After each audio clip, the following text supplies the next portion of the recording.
Member for Port of Spain, North St. Anne's. Thank you very much, Madam Speaker. It's nice for Port of Spain, North St. Anne's West to be called to my feet rather than to be exercising my feet. Madam Speaker, at the start of this afternoon's proceedings, I have the great privilege and honor and pleasure to be asked to respond to the empty seat from the member for Siparia, who, after making a contribution for just over 3 hours and 10 minutes, seems to have decided not to participate any further in today's proceedings, which is quite unfortunate, because, Madam Speaker, I like to say what has to be said in front of someone.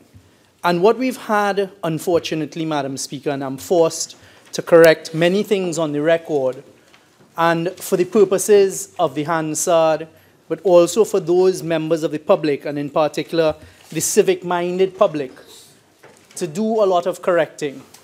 So if you would permit me, Madam Speaker, to start off, first of all, by addressing the issues in the energy sector. We heard some commentary on the state of the energy sector and some suggestions as to what existed at the departure in September 2015 of the member of Siparia and her government in the energy sector. I'd just like the opportunity, Madam Speaker, to put things into context, because a lot has been said, and in fact a lot of commentary is taking place by those who hold the title of former minister, and they seem to be finding themselves attempting to defend a lot of policies and positions which really, quite frankly, are figments of their imagination. Because what was taking place between 2010 and 2015, in addition to a complete crash of the commodity prices from 2014, was a very stagnant oil and gas industry in Trinidad and Tobago. And what the country should have been told at the time was there were serious curtailment issues taking place on the Point Lisas estate. And I remember when we were in opposition, we asked the question of the then member, the then Minister of Energy, Mr. Ramona, and we asked, well, what is going on? Because a lot of persons who are very valuable to Trinidad and Tobago's economy in the downstream industry were telling us that they were suffering from curtailment, which means a shortage of supply of gas in Point Lisas. When we asked about it, we were told maintenance. And what is interesting is that exact point, because we've seen Mr. Ramona try to back away from his argument on maintenance. He continuously told us throughout the period, it's maintenance, it's extensive maintenance taking place. Don't worry, it's pure maintenance. Right. Recently, when we've exposed it, he's tried publicly to say, no. On other occasions, I mentioned that we are a mature field and a mature province, etc. This afternoon, starting this morning, the Honourable Leader of the Opposition came frontally, on the record, placed it at the feet of the people of Trinidad and Tobago, and this is what you would expect from the leadership, to put forward their strongest arguments, and she only talked about maintenance leading to curtailment during that period. So, Madam Speaker, what the population of Trinidad and Tobago can take that to mean, without a doubt, is that it was a continuation of the story that we were being given, that our gas sector was suffering curtailment issues between it really started around 2011 and 2015 due to maintenance. They maintain that as their story and their reason. However, we now know differently. They also spoke about the Poton report, the gas master plan.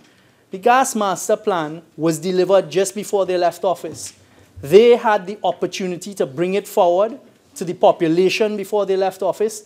They did not do so. In fact, when we came in office and we had heard about a gas master plan, It took us a little while to locate the gas master plan and then to start studying it. Unfortunately, the member for Siparia told the population today it took this government 2 years to bring the gas master plan to the parliament. Complete fiction.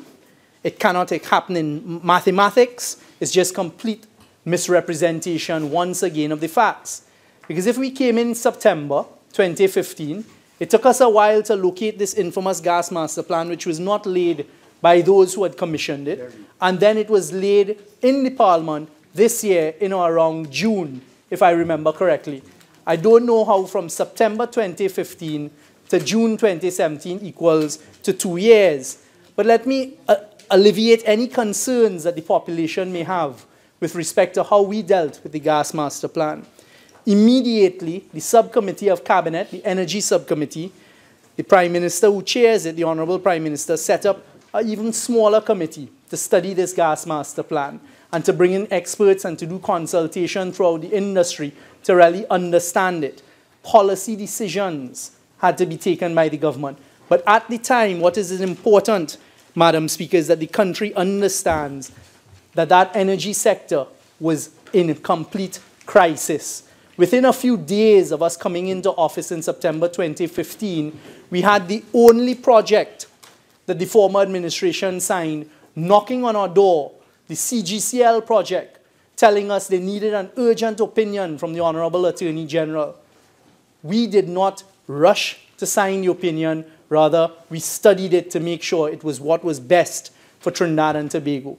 And what we immediately discovered, whilst having downstreamers come to us simultaneously and tell us that they were suffering serious curtailment issues, which of course is at the doorstep of NGC, is we found that that CGCL deal would have exposed Trinidad and Tobago to billions of US dollars in claims. And to explain it to the population of Trinidad and Tobago why we say so and why it is so, is unbeknownst to us, the citizens of Trinidad and Tobago, the former administration decided to have a whole policy change to deal with the distribution of gas to downstream. And what they decided to do is all of those plants at Point Lisas that have been with us for the past couple decades, that have been loyal, that have been paying for their gas, taking their gas, employing people, and keeping us at the forefront of the energy landscape in the world and being a stable place, they decided to change the policy and dealing with a curtailment, say, well, you will get gas last. So they changed the whole policy, said whoever is the newest plant in Trinidad and Tobago will get full gas, and then trickle down to those who were here for all these years. They never told the population about this. The worst part of that, Madam Speaker, is that immediately exposed the state and NGC to a constitutional argument for damages of unfair treatment, inequality of treatment with the law. So we had to immediately set about, as a government, trying to renegotiate this.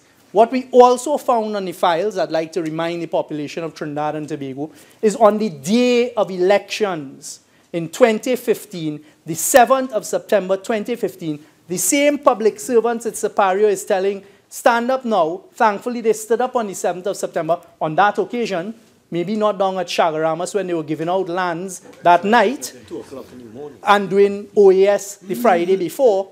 But what they did on the day of elections, the then Attorney General, Mr. Garvin Nicholas, was putting pressure on the public servants at the Office of the Attorney General to sign that Attorney General's opinion, which would have exposed Trinidad and Tobago to billions of US dollars in claims. And they put it not only in writing, they put it in writing in red on the files. So immediately, as a reasonable government and as a responsible government, we set about to renegotiate the terms of the contract with the shareholders of the CGCL plant. A very small team was put together. It was a very difficult negotiation, always being driven by doing what is best for Trinidad and Tobago. When it got to that difficult stage, the Prime Minister said that we cannot expose our whole energy sector, our gas sector, and our NGC company to these billions of dollars of claims, if we have to go to arbitration with the CGCL shareholders alone, we would do so. Fortunately, Madam Speaker, and it included personally getting on a flight, flying from Port of Spain to Japan, a 2-day turnaround to negotiate with the government of Japan, we managed to renegotiate the terms of the CGCL contract in favorable terms for the citizens of Trinidad and Tobago. We persuaded the shareholders to stand pari passu and to deal with us because we were sure, because we had other parallel tracks being run at the same time, to get more gas. So we have reversed all of those potential liabilities, all of those detrimental areas for Trinidad and Tobago with the CGCL deal, and it is proceeding. In 2013, contracts began to expire with the downstream industry, including, quite ironically, the same Proman and MHTL that Siparia talks about. Siparia has talked today saying how plants have been shut down. The plants are not shut down. Workers were sent home. Yes, some workers may have been sent home when we were at the lowest point of the curtailment after coming into office because, again, the same Minister of Energy who likes, former Minister of Energy, who likes to go out there now and profess how great he is, what he's done, maybe to try and get a job, failed to negotiate any downstream contract on behalf of NGC. So I'm coming to Houston, and I'm coming to the trip that secured and stabilized Trinidad and Tobago. Contracts began to expire in 2013, the same MHTL. And what did NGC do?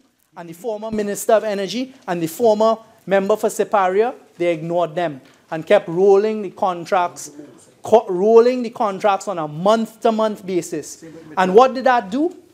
That also exposed Trinidad and Tobago to a litany of lawsuits and claims, which again we have faced as we came in and we dealt with. And perhaps that might be an opportune moment, Madam Speaker. I would like to refer to the 8th report of the Public Accounts Joint Select Committee, which is under this the second session of the 11th Parliament, and is chaired by Mr. Wade Mark, who I believe is Senator Wade Mark. He is the chairman of this Public Accounts Enterprises Committee.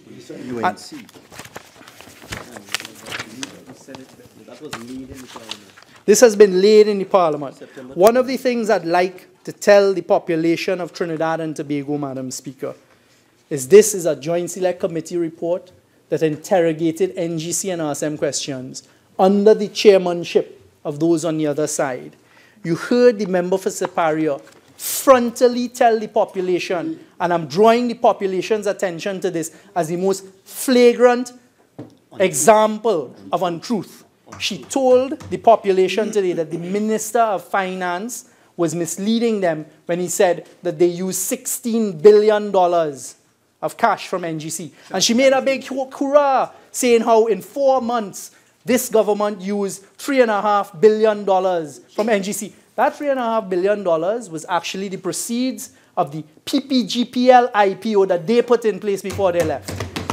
And I would like to personally thank the citizens of Trinidad and Tobago, Madam Speaker, for voting them out of office on the 7th of September 2015. And I'll tell you why. If they had left them in office, they would have spent that $3.5 billion in the space of 24 hours because they're quite capable of doing it. And I could tell you who they would have given it to as well. So let me read the report now. And it is on page 18 under the heading Dividend Payout Plan. And I thank Senator Mark for this. With the recent downgrades of NGC by credit rating agencies Moody's and Carisis, the committee sought clarification on one of the major issues raised by the agencies, that of the company's high dividend payments. It was noted that during the period 2012 to 2015, Madam Speaker, 3 years, 2012 to 2015, the dividends paid for each consecutive year were $1.2 billion, $4.2 billion, $3.8 billion, and $6.8 billion, respectively.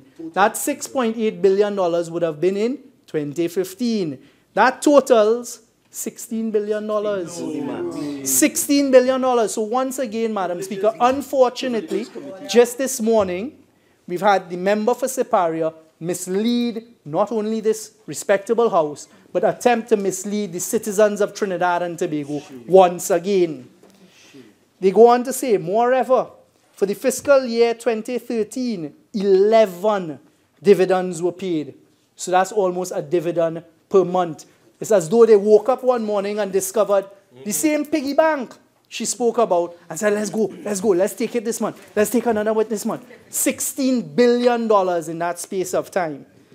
In 2014 and 2015, 8 and 11 dividends were paid respectively. Consequently, these significant numbers of payments bit into the company's retained earnings and caused a substantial decline in the asset base and thus negatively impacted its balance sheet. With respect to the dividend payments for the years 2013 and 2014, it was advised that the dividend policy allowed up to 50%. But, I'll repeat that, for the years 2013-2014, it was advised that the dividend policy allowed up to 50%, but was changed in 2015, not by us, changed pre-September 2015 to allow the company to pay up to 100% of its profits after tax in dividends. The company advised that in dealing with dividend expectations, it sought to communicate with the Ministry of Finance in advance in terms of what the dividend outlook was for the fiscal year, as well as provided a quarterly basis what NGC could pay in terms of dividends. Madam Speaker, on the basis of this report that has been laid in Parliament under the chairmanship of Senator Wade Mark, that is why I said, thank God they didn't get that $3.5 billion before they left office. Because they spent $16 billion paying out 11 and 11 and 8, so that's 22, 30 dividends. What company do you know pays 30 dividends in the space of 4 years? And not even a full 4 years. And that is what they were responsible for in the energy sector. And unfortunately, once again, we found no other than the leader of the opposition coming before the people of Trinidad and Tobago and in the most blatant of fashions attempting to mislead them on something that her own senator has put before this House and before the and signed it. I also want to talk about what I was talking about with the contracts and this former minister who likes to go. Last night I heard him on television talking about the government should implement the death penalty, and it's on the books, and that's how you should deal with crime. This former Minister of Energy, pontificating with my friend from Caroni Central at some chamber. And I wondered to myself, but you were in government for 5 years, 2 attorney generals later, and you didn't even attempt once to enforce that law. And I'll come to witness tampering. She talked about witness tampering. I'll talk about that in a short while. What this report goes on to say, Madam Speaker, at page 37, and this is now dealing with the contracts that expired. In the case of contracts, many of these discussions are at advanced stage. This is now under this administration. And the company is actively engaged in multilateral discussions, both on the upstream side with EOG, Shell, BP, BHP, and on the downstream side. Allow me to pause here, Madam Speaker, because this might be the ideal opportune moment to talk about that trip to Houston. When we came in, we met expired downstream contracts. But what was more frightening is there was a complete drop-off point for Trinidad and Tobago of upstream contracts, future gas, and the price of gas by upstreamers to supply the downstream industry. Immediately, again, a team was set up out of the cabinet and the subcommittee of energy from the cabinet, comprising of NGC, comprising of the technocrats at the Ministry of Energy, comprising of those with experience who, and he was put as the chairman, Mr. Wendell Motley, and we should publicly thank him now for the work that he did, as well as some of the members of cabinet. And we immediately began negotiating both with upstreamers and downstreamers to stabilize this most important part of our economy for the provision of gas from upstream, for the supply of downstream ammonia, methanol, etc. And that was taken to a point. That was taken to a point by the technocrats, by those who do this on a daily basis, and it couldn't go anywhere. It couldn't go any further. We were pushing, we'd been in negotiations for months. what we were facing was a complete drop-off of the future provision of gas in Trinidad and Tobago. We don't sit and deal with one thing at a time. At the same time, for the first time ever in the history of Trinidad and Tobago, the Prime Minister spoke to Venezuela, and it is not a cross-border gas. It is not cross-border gas being shared with Venezuela. It is a cross-border. And we said, you know what, just in case, because of our mature province, and we don't want to be held to ransom as a country by any upstreamer, let's find an alternative supply of gas, and we went for Dragon. We've heard a lot said about that by those on the other side. But I caution, the provision of that gas from Venezuela is critical for the future of Trinidad and Tobago. And any patriot would get behind the government of Trinidad and Tobago to ensure that that gas flows from Venezuela and is commercialized in Trinidad and Tobago. So we reached a certain point with negotiations with those same big entities, the BP, the Shell, the EOG, and some discussions going on with BHP. What we did as an administration coming in, Madam Speaker, is we focus on understanding the importance of this industry, leading the charge for the energy sector because of how important this industry is, because diversification has been bandied about since the 70s and 80s. But we are a hydrocarbon economy, and it will take a while to change that. Out of the office of the Prime Minister and under the leadership of the Prime Minister, the rebuilding, and I use that word very, very carefully, the rebuilding and the strengthening of the relationships with the energy upstreamers was undertaken by the Prime Minister, leading the charge, because that's what leadership is about. And going to those boardrooms all over the world to ensure that Trinidad and Tobago remained a focal point. What we had, because I remember when we came back from Houston, allow me to digress, again, the same former Minister of Energy, suffering at a banker, obviously, rushed out and said, but I met with Dudley, Bob Dudley in BP, and I took pictures with him, etc. And we asked the important question, but did you sign any contract with him? Did you secure the future supply of gas for Trinidad and Tobago? The answer is a resounding no. So, where we reach with those negotiations from here, because we've been doing it for months, along with NGC, along with the personnel from the Ministry of Energy and Energy Industries, it reached to a bottleneck point. And what did we do? We didn't sit back as a government and cry. Immediately, the Prime Minister again led the charge, went up and in a 2-day period, met with Shell, BP, and EOG. And the criticism that we're hearing, and they go again by themselves. It wasn't by themselves. As usual, the opposition, and they're showing it in the most blatant of manners now, Madam Speaker. They like this fake news, alternate facts. We've just heard, oh, it wasn't 16 billion, it was 12 billion. 11. They are feeling the reals of it, and let the population know that they took the country to the brink and almost threw us off the cliff because they did absolutely nothing for the energy industry. We went up there, we negotiated, and we managed by being on the phone. They may not have known of technology, because of course when somebody had to travel, is a whole string bang, have to go along. We are cutting costs. We are making sure you get value for money here, right? And some there may not be able to move too freely very soon. So what has happened, Madam Speaker, is the Prime Minister went, led the charge, and we had the supports of the technocrats. And we negotiated and were able to agree a future gas price for Trinidad and Tobago. Thank God.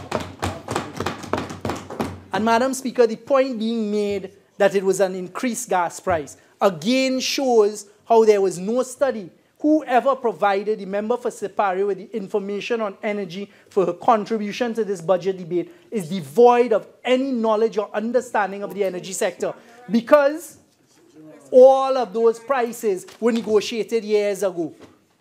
The whole energy industry has changed now, and the prices that we managed to negotiate and get are some of the best prices in the world, and we're proud about it.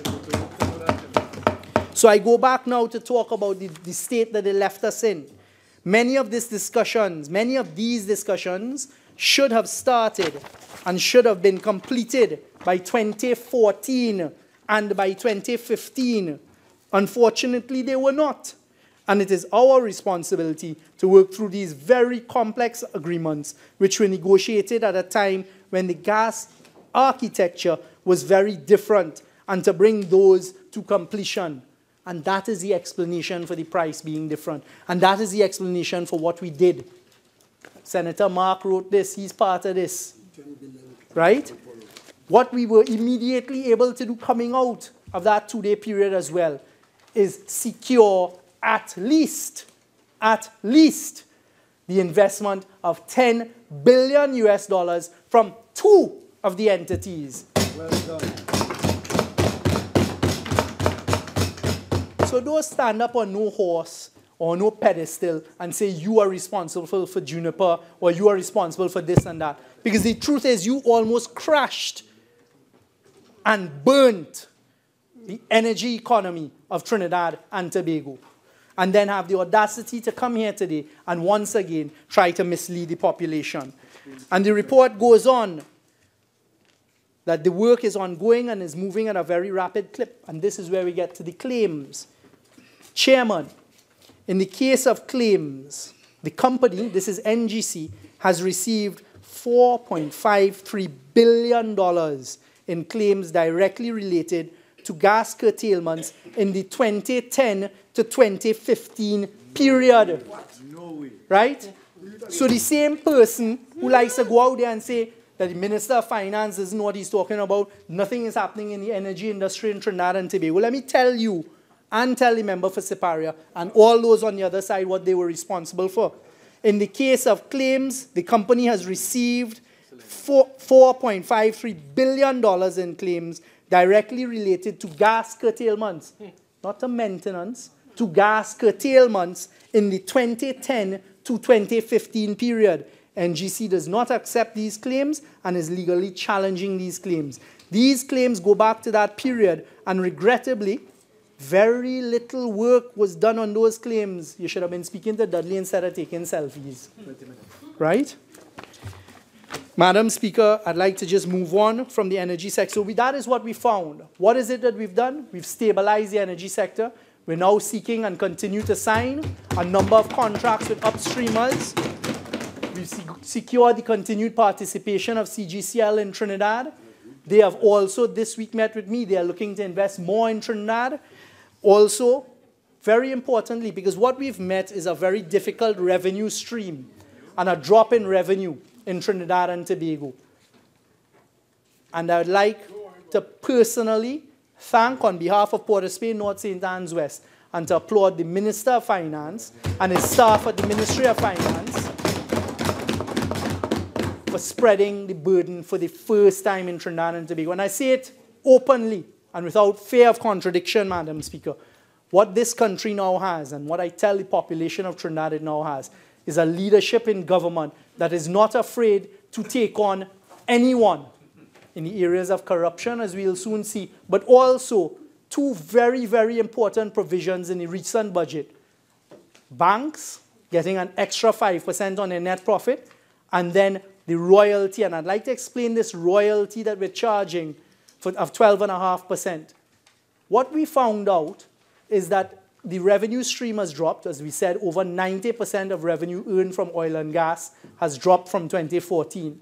What astonished us and surprised us is that all of the gas coming up from the ground, that is for every citizen of Trinidad and Tobago, that's how we see it. I don't know how others may see it. Every citizen and the future generations, that's their gas. Not a single cent was being paid for that to the government of Trinidad and Tobago. So what we've done is at the wellhead, gas being extracted, you will pay a 12.5% royalty. And I've heard it being suggested there's only one player that will affect. Not true. There may be production sharing contracts in place, but it is our duty as the government to protect the future of Trinidad and Tobago, and as we've done in the last 24 months, we will continue to do. No corporation will hold a gun to the head of this P&M administration. The banks, they talk about royalty on the fake oil. We'll hear very shortly about the corruption. Madam Speaker, the banks, again, within recent times, you found, and I'm telling the population of Trinidad and Tobago without fear of contradiction, you found a brave government when it looks at the landscape and you have banks earning over $1 billion in profit after tax. Spread the burden. We will take an extra 5% from the banks, and we ask them to do it openly and to do it transparently, and that is their contribution to the continuation of Trinidad and Tobago. And I must say, Madam Speaker, use this point to just mark a real record of disappointment to have the managing director of one of those banks immediately react. They're making over $1 billion a year in net profit consistently. And I'd like to remind them that their biggest shareholder now are the citizens of Trinidad and Tobago. Through the whole CLF deal, 54% of the shares are owned by the citizens of Trinidad and Tobago. We have been elected to protect the citizens of Trinidad and Tobago, and we will continue to do so fearlessly. The first thing that managing director did is run out and say he has other stakeholders, including employees. Do not, if you're earning over $1 billion in tax, after tax profits, do not threaten the single strand of hair on one of those employees, and don't threaten the government. Pay your tax. CLF. I'd like to just speak about CLF very briefly to give the citizens an understanding. Yes, in 2009, a P&M administration came in and intervened, and they put $5 billion in to save the collapse of the economy of Trinidad and Tobago. But what happened over excessive periods thereafter, there was no securitarization of the money. The money that was then directly put in by the government of Trinidad and Tobago between 2010 and 2015 ballooned from $5 billion to $23+ billion. The citizens of Trinidad and Tobago and taxpayers, there was not a single piece of paper securitarizing, which means that if the shareholders tell you I'm not paying you back a cent, there was no easy way to get the assets for $23 billion.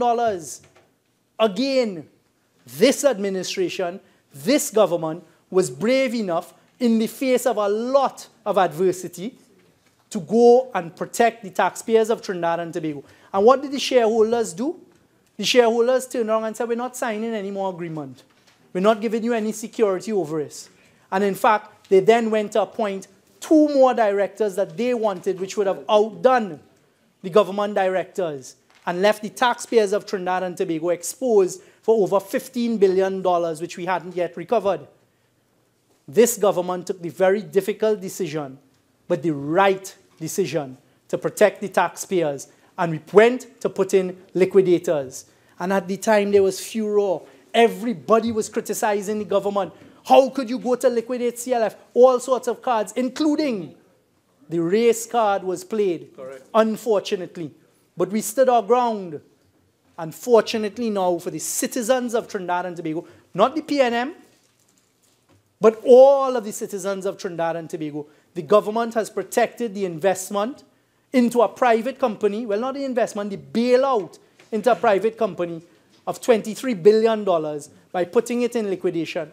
And I'd like to go further. What we have taken a decision to use some of the assets out of that for the future generations of Trinidad and Tobago. And that's what that National Trust Fund is about. It's not being sold off to any percent. It's not being handpicked and given to anybody, because that's what they were saying, including some former ministers of finance who have the audacity, because they were there at the time and didn't do anything to fix it. All of a sudden now, he is an expert and wants to say what to do. But he was advising in the back room and telling the same shareholders how to try and shaft the taxpayers of Trinidad and Tobago. Thankfully, we stood our ground. Provisional liquidators are now firmly in place. And those assets will now be put together in a mutual fund for the future generations of Trinidad and Tobago. So it's not a selling off of assets. It's not like what happened with the FCB, IPO, and this one, and you just throw the money into a black hole. What we have done is we're going to ring fence these important assets, some of which might be Angostura and other important assets, and we're going to allow every single citizen of Trinidad and Tobago the opportunity to become a shareholder in this cumulative fund of some of the most valuable assets of Trinidad and Tobago, directly or indirectly. And the beauty of this, Madam Speaker, is the future generations one day will thank this administration. Yes. Because they will continue to have ownership of the assets and wouldn't lie with any 1%, 2%, 5%, however much percent. It is for the citizens of Trinidad and Tobago, and importantly, the future generations of Trinidad and Tobago. And that is one of the most important facets. That is one of the most important facets of this budget that has been overlooked. So we've done it for the first time, going to the wellhead and making sure any gas extracted will attract at 12.5%. We've made sure that those who can afford it, and that is how it is. We have a country. We have a country to protect, and there's some of those who are less fortunate. So those who can afford it will pay an extra 5% in corporation tax. You're making over $1 billion in after-profit tax. I've heard it said, and they came and lined up outside, the casino workers, etc. We are not against casino workers, and I plead with the casino workers. Don't let those few who are living the lavish lifestyles use you.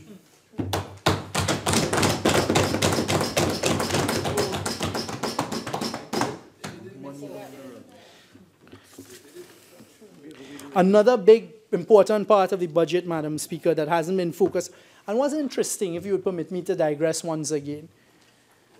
This was a response to a budget presentation presented by the Leader of Opposition. It was supposed to be. I want the country to understand that she had 3 hours and 20 minutes to respond to what was presented. The member for Separia had 3 hours and 20 minutes to respond to the budget. And the explanation at the beginning is they represent the people of Trinidad and Tobago and those who voted. Those that you represent understand that the member for Separia only gave you 20 minutes out of 3 hours and 20 minutes in response to the budget. Didn't talk about any of the incentives, didn't talk about any of the taxes, etc. But what the member for Separia attempted to do is rewrite history. Right. It seemed like a budget, it seemed like a speech from 2015, and once again, unfortunately, mislead the population. Well, we on this side are clear that we've been given a mandate. We will continue.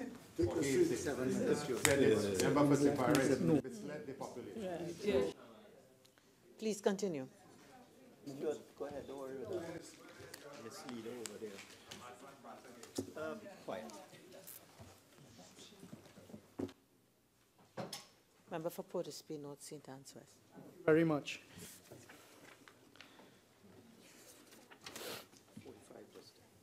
So I have an extra 10 minutes left. Thank you. So, Madam Speaker, what we set about to do and what this budget has achieved, respectfully, and I'd like to touch on the incentives. One of the ways you stimulate an economy is at different tiers of the economy. So you'll try to stimulate what we call small businesses and entrepreneurs who need that little extra push, that little extra help. Because what they will do is they will go out in their communities and they will employ people. And Trinidad and Tobago is a very innovative country. And there are a lot of these small businesses that are looking for that help. And one of the things that will come to fold, in addition to what the Minister of Finance has spoken about in his speech, and the direct incentives of this grant along the lines of the Shark Tank concept, is we have also given and agreed that the Ministry of Trade will have a $25 million facility that it can then distribute via grants of up to $250,000, being 50% for the importation and the purchase of equipment to help these small businesses in a number of areas. And the Minister of Trade will speak about that in the other place. So what we're trying to do is make it easier for those small businesses and to encourage them and to support them and to get the economy stimulated at that scale. Because as we heard in the budget speech, places in Europe have as much as 80 to 90% of their economies driven by small industry. That is what we're doing. That is one of the planks of diversification. The same thing is being done in agriculture. I am certain that my friend for San Fernando East, they had a lot of talk to give about housing, and I'll digress to housing to deal with Oropuch East in a short while. But what happened in housing is one of the incentives granted, and the member for San Fernando East will deal with it, is to stimulate the whole housing economy. Because the member for Siparia she came out on the first day after the budget speech and talked about bankruptcy. And it's bankrupt to this and bankrupt to that. And she did it again today. And again, I asked the citizens of Trinidad and Tobago to look on and to listen. What kind of leader is it that wishes a company to slide into bankruptcy? And that is what she said. She wants the country to slide into bankruptcy. Well, let me tell you something. Population of Trinidad and Tobago. And that is the point. When we came in, you've heard us say before, and the facts set it out very carefully and clearly.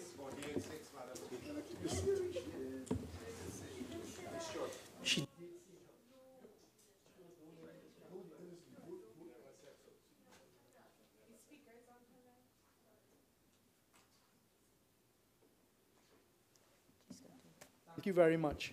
The Hansard will reflect it. The public was listening. They have wished this country into bankruptcy. And you know what's the ironic thing? They almost put the country into bankruptcy. On the 9th of September, what's your point?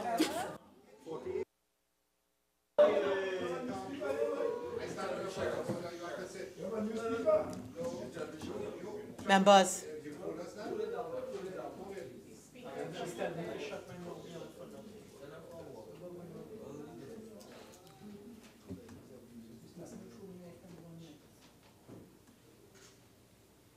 I guess lunch might have really energized us, but hopefully it hasn't energized us to the extent that we've forgotten the standing orders. I believe when a member stands on a point of order, the person who has the floor will sit to allow the point of order to be made. I understand too that maybe we are all very anxious and excited, but let's please abide by the standing orders. Member for Caroni East, do you have a point of order? Please. 48-6 I stood on, Madam Speaker. He's saying that he said they, telling that you. I remember.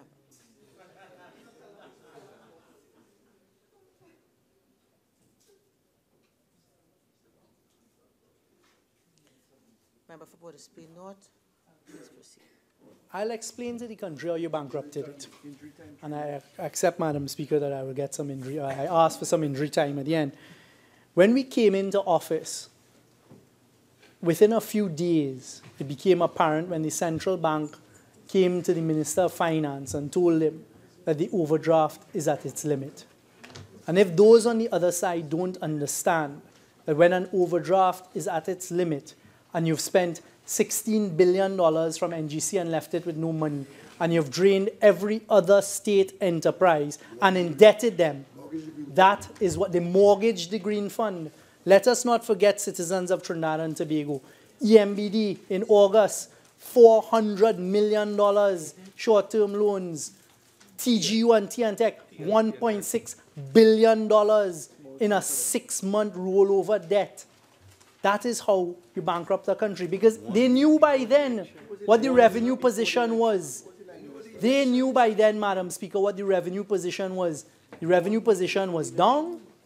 They pushed and pushed and pushed the expenditure up. And to meet that, don't let them fool a single person in Trinidad and Tobago. They spent all of the cash that was available. They leveraged and mortgaged all of the savings that they couldn't get their hands on, for example, the Green Fund, and they pushed as much borrowing as they could have gotten. I think in that last 2 months, They pushed about $5 to $6 billion and immediately distributed it. And we will hear very shortly in the next coming weeks how some of that was distributed, Madam Speaker. Who was involved in that distribution? And for the first time in this country, the country will be told through the following of the money where that money went.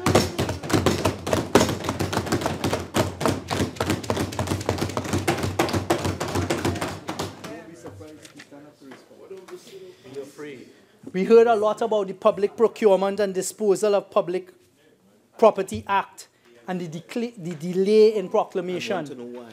And they want to know why. Again, the Honorable Minister of Finance explained the position to the country. It is out of our hands. You can't, unlike what they did, always proclaiming legislation and leaving the state exposed, because in proclamation of legislation, Madam Speaker, what you... Your original 45 minutes are now spent. You're entitled to 10 more minutes. Thank you very much, Madam Speaker. Madam Speaker, when you're proclaiming legislation, make sure all of the infrastructure for the implementation of the legislation is in place. Let the public know that once again on the eve of the 2015 election, with this same piece of legislation, the only parts of the act that they proclaimed were the parts to appoint people. Why was that all that they proclaimed? What, they did not put a single thing in place for the public procurement legislation. And let me tell you all something, and I'll say it here very, very openly today. We are waiting with bated breath and anticipation for the proclamation of this legislation, and I'll tell you all why. For the first time in Trinidad and Tobago, it makes bid rigging. You know what bid rigging is, Carnies? It makes bid rigging an offense. An offense. Right? Madam Speaker, I wasn't going to go to Cabo Star, you know. But I listened to Oropuch East talk about Cabo Star. And I want to tell the population about something that was discovered when we put that one-man team in place, Mr. Mute. And I'd like to publicly thank him here today. He took on the task for the population of Trinidad and Tobago of going into the port and pulling documents together and pulling the story together with evidence, not loose talk, with evidence to say what it is that happened.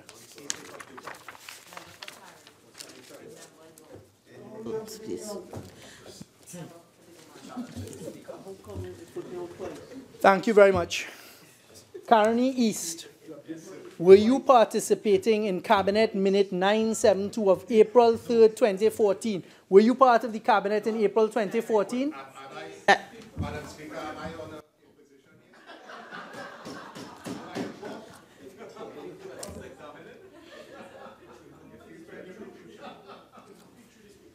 Okay, I'm really happy for the light-spiritedness. Please direct your contribution. This is about Galicia, and this is the Cabinet Minute that dealt with that former administration deciding to bring the Galicia to Trinidad and Tobago, which is what led to all of these problems with the inter-island ferry service in Trinidad, the cargo service in Trinidad and Tobago. So a cabinet in April 2014, Madam Speaker, decided to use, listen to me, listen to it, if I may, very carefully, Madam Speaker. They used the list of selected tenderers based on firms known to operate in the ship leasing industry and firms which had previously submitted unsolicited offers. So they've made a lot of weather about unsolicited offers being utilized in a procurement process.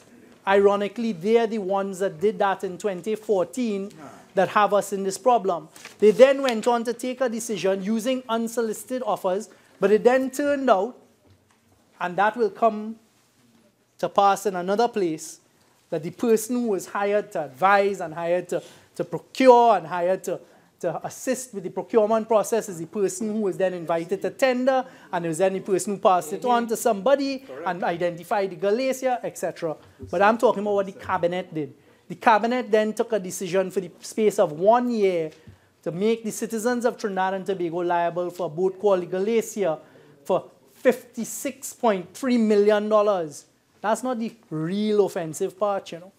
what they hid from us in the nation is they then went on that the Ministry of Transport, in consultation with the Ministry of Finance and Economy, identify funds to meet the expenditure associated with the charter hire of the MV Superfast Glacier, as indicated here under the sum of 23.9, so $24 million for infrastructural adjustments to facilitate safe berthing and operationalization of the vessel. They took a decision, and we've seen the documents now. The port was saying this vessel cannot berth either in Port of Spain or in Scarborough safely. The vessel is unsuitable for those reasons. The depth of the vessel is too deep. There's not sufficient space in the channels in Port of Spain. But they went and they put us, the citizens of Trinidad and Tobago, into a contract to get that vessel. The vessel could not be used for about just under 2 months, 50-something days. It stayed moored outside there. But they knew at the time, because they put aside $24 million to get a barge, not even to dredge. They didn't even do the dredging to fix the jetty in Scarborough, etc. So talk about cargo, sir. This is one of the things. And I can assure the population, Madam Speaker, that the work that is being done, and I heard, you know, it always surprises me because being part of the legal profession, you're supposed to look up to people who are at the inner bar, and those who have silk are supposed to lead at the bar. I heard another curious thing fall from the lips of Siparia this morning, saying, how could the Attorney General get involved? Where the police? How they season this? How they season that? It is trite law that an employer who owns the equipment of an employee is entitled to take the equipment of the employee and to look through the equipment of the employee, because it is the company's equipment and stuff like that.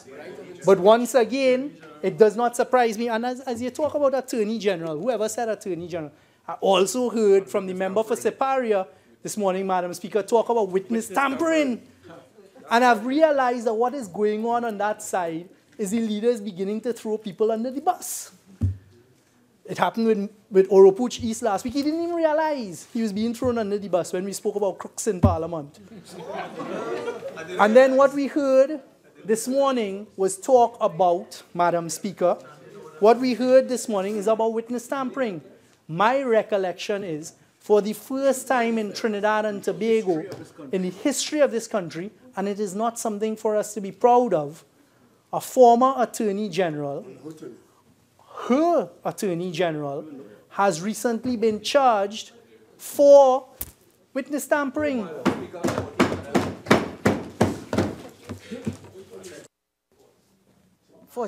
Standing order 48-4? 48-2, Madam. I rule it's not sub judice within the context of the rule. Crime. A lot of ado was made about crime in this morning's response to the budget. Ironically, once again, at the time that the Minister of Finance was talking about crime, a lot of ado was made. It took him 2 hours, I think they said. It took him 2 hours in his budget speech to reach crime. Almost exactly on point. 2 hours into the contribution of Siparia, she glanced across crime. So the same, she glided across it. Right? You wrote the 7 pages. So what happened, Madam Speaker, is once again a politicization of crime. And one of the things that a government can do, because this government is concerned about crime, and one of the things we can do right here in this house is legislate to deal with issues of crime. So again, I tell the population of Trinidad and Tobago, when this government has come with legislation to deal with the issues of crime, those on the other side, on every single occasion, Madam Speaker, every single occasion are standing in the way of any legislation being passed to deal with crime. And I remind the population, anti-gang legislation was brought by them. The anti-gang legislation was brought to the Parliament and supported by this side, then in opposition, with a sunset clause. Also amendments to the Bail Act that allow the police service, when there's a repeat offender with illegal firearms, to keep them in prison without having access to bail for a period of time. They brought that legislation. It was supported by a PNM opposition. Let the public be reminded. And when we've brought it again, they stand in the way. And let the public look on, factor every single piece of legislation being brought. The Commissioner of Police, every single piece of legislation being brought is being opposed by the opposition without, respectfully, sensible opposition. And that is what a government can do to fight crime. So if you're really serious about fighting crime and you don't want any politics in crime, we, the citizens of Trinidad and Tobago, call upon all parliamentarians to do it. The Honorable Prime Minister met with the leader of the opposition. We sent them afterwards a package to deal with the anti-gang legislation, saying what are the amendments you would like to make. This is important. How can we move it forward? Not a word, not even a response. But I'll tell you what they did. And I know who did it. They blank out who it was sent to, and they sent it out to the media. Member for Couva North.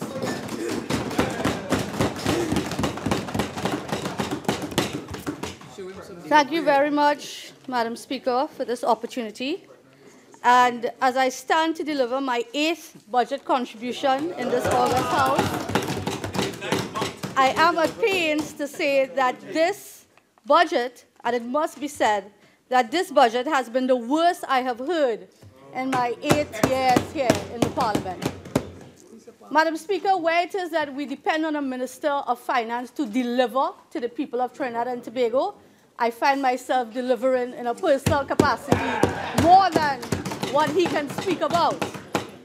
Now, Madam Speaker, I want to go straight across. Order. I want to go straight across to the Member of Parliament for Port of Spain North, St. Anne's West. And he spoke a lot about energy issues. And I must say that I'm not fully aware of all of the energy details that he spoke about. And I know that there are other members and colleagues who will respond to him in a fair manner. But I want to say, Madam Speaker, after this budget was read, we believe nothing that this government has to say. We believe nothing. And we don't trust them.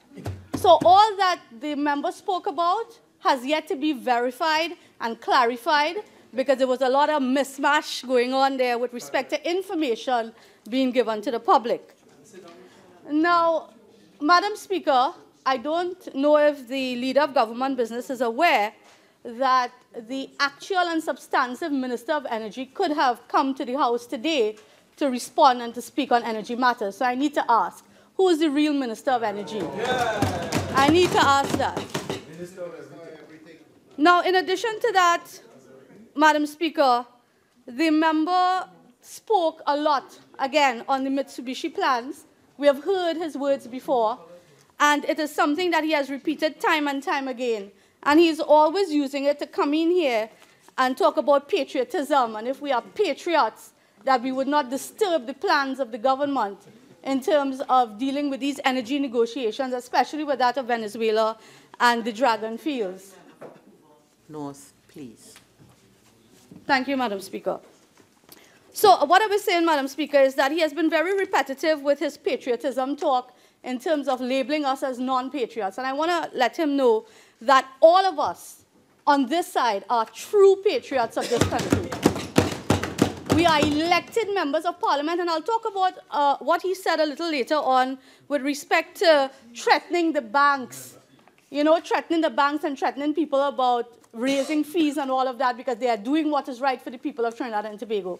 And I want to ask him, because he did not say, the honourable member, I want to ask the honourable member, because he did not say, and I make reference to the banks, that if it is that they intend to increase fees and bank charges, that they would be dealt with. But he did not say how they are going to be dealt with. So tomorrow, if the banks were to increase the fees and charges to the ordinary citizen and the citizenry in Trinidad and Tobago, how is the Minister of Finance and the member for Port of Spain North, St. Anne's West going to deal with these sorts of issues? How is it? So you come here and you pontificate, you stand and you pontificate and you threaten and you are aggressive. And you know this kind of arrogant behavior that we've been seeing with the Minister of Finance, the member for Port of Spain North and St. Anne's West, and no plan in place or no details have been given with respect to how these issues are going to be dealt with in the event of. And that is a problem that we've been having with this government since day one. And they come here to the parliament and they talk about saving the country and doing what is right for the people of Trinidad and Tobago. And yet still, from this morning's protest outside the parliament, we would see that they are clearly disillusioned. They are doing nothing, really, for the people of Trinidad and Tobago. They have not been able to recover from this so-called downturn in the economy with respect to energy prices. And they want to take credit for all of the hard work that we would have done during our tenure in building the energy sector. So, Mr. Deputy Speaker, I leave it like that for the while being. I also want to not clarify, but I also want to put forward to the House and to the public that the opposition leader, the Honourable Member for Superior, never used the term bankrupt to mean bankrupting the people of Trinidad and Tobago. The term bankrupt was used to describe the Ministers of Finance contribution and presentation of the budget debate, because when you looked at all of the measures that were implemented, they are all harsh measures that are doing nothing to help the people of Trinidad and Tobago. So bankrupting the nation, and the Minister, of course, the member for Port of Spain North, St. Anne's West, is not here. He's not here in his seat, but he chastised the member for Superior for not being in his seat to listen to him. And he is not in the seat to listen to what I have to say or to respond to him. So I don't know what level of hypocrisy we have going on with this government. Double standards. Double standards in the least. So, Mr. Deputy Speaker, I move on. Now, I was speaking about the Minister of Finance contribution with respect to the budget debate. And I want to point out that the Minister's arrogance and disrespectful nature came out to the people of Trinidad and Tobago on the day that he read the budget. Some people have described him as a potty mouth, and in other quarters... Potty mouth? Clarify or withdraw? 132. I withdraw, Mr. Speaker. Mr. Deputy Speaker. But, Mr. Deputy Speaker, the description of the minister out there in public is that we have an angry population at this point in time. An angry population who has seen no sort of remedy or heard any sort of remedy to ease the hardships and the burdens under which they have undergone since 2015 under this new government to date. Now, the latest of his post statements, Mr. Deputy Speaker, was at the post-budget forum, and we spoke about, the member of Superior spoke about that earlier. And whilst we understand, Mr. Deputy Speaker, that our economy is not a buoyant one, and there are many challenges to face as energy prices continue to be low, or not as high as we have been accustomed to in the past, this does not excuse the Minister of Finance from his failure to deliver a sound economic recovery plan for the people of TNT. It does not excuse him. And all we have seen is the same rehash from 2015 till now. You tax, you borrow, and you put the people of Trinidad and Tobago under further hardships. Now, Mr. Deputy Speaker, he has failed for a third time in bringing workable strategies to generate much-needed revenues.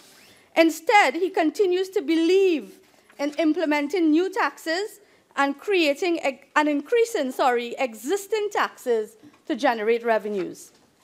This budget has shown, Mr. Deputy Speaker, that the government continues to be at a loss.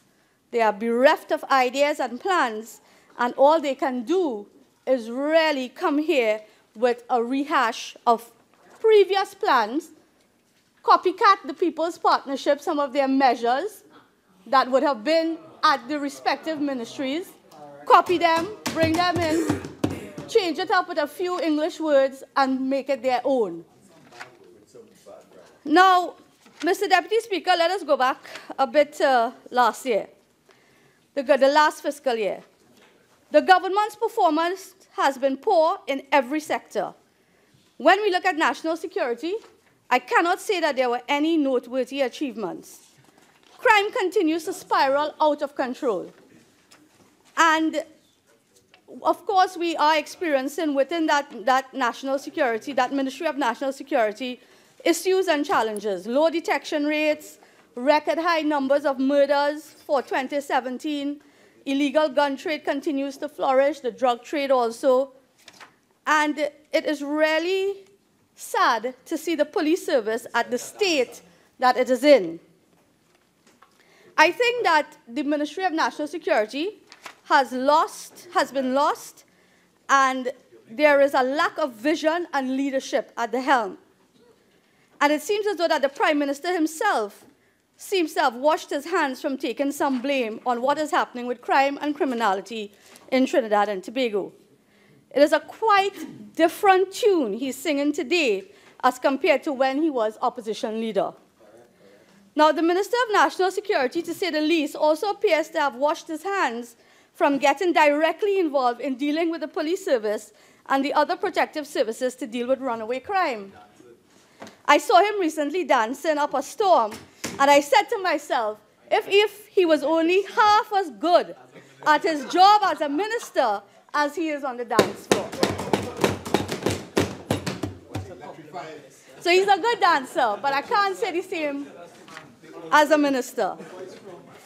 Now, Mr. Deputy Speaker, these issues are serious issues. I mean, we have political peacock, but they're serious issues. Crime really has run away in our country. It's at very high levels. We have our women who are being murdered mercilessly, and there are issues that need to be dealt with. We have seen, of course, 40 women to date being murdered mercilessly. And of course, these would have emanated from domestic violence issues. In instances where women have gone missing, we assume human trafficking at work. In other scenarios, it's predators luring young women with promises of jobs. In recent times, we have seen vulnerable elderly women also being viciously attacked, killed, and it goes to show that the criminals are doing their homework, but not the protective services.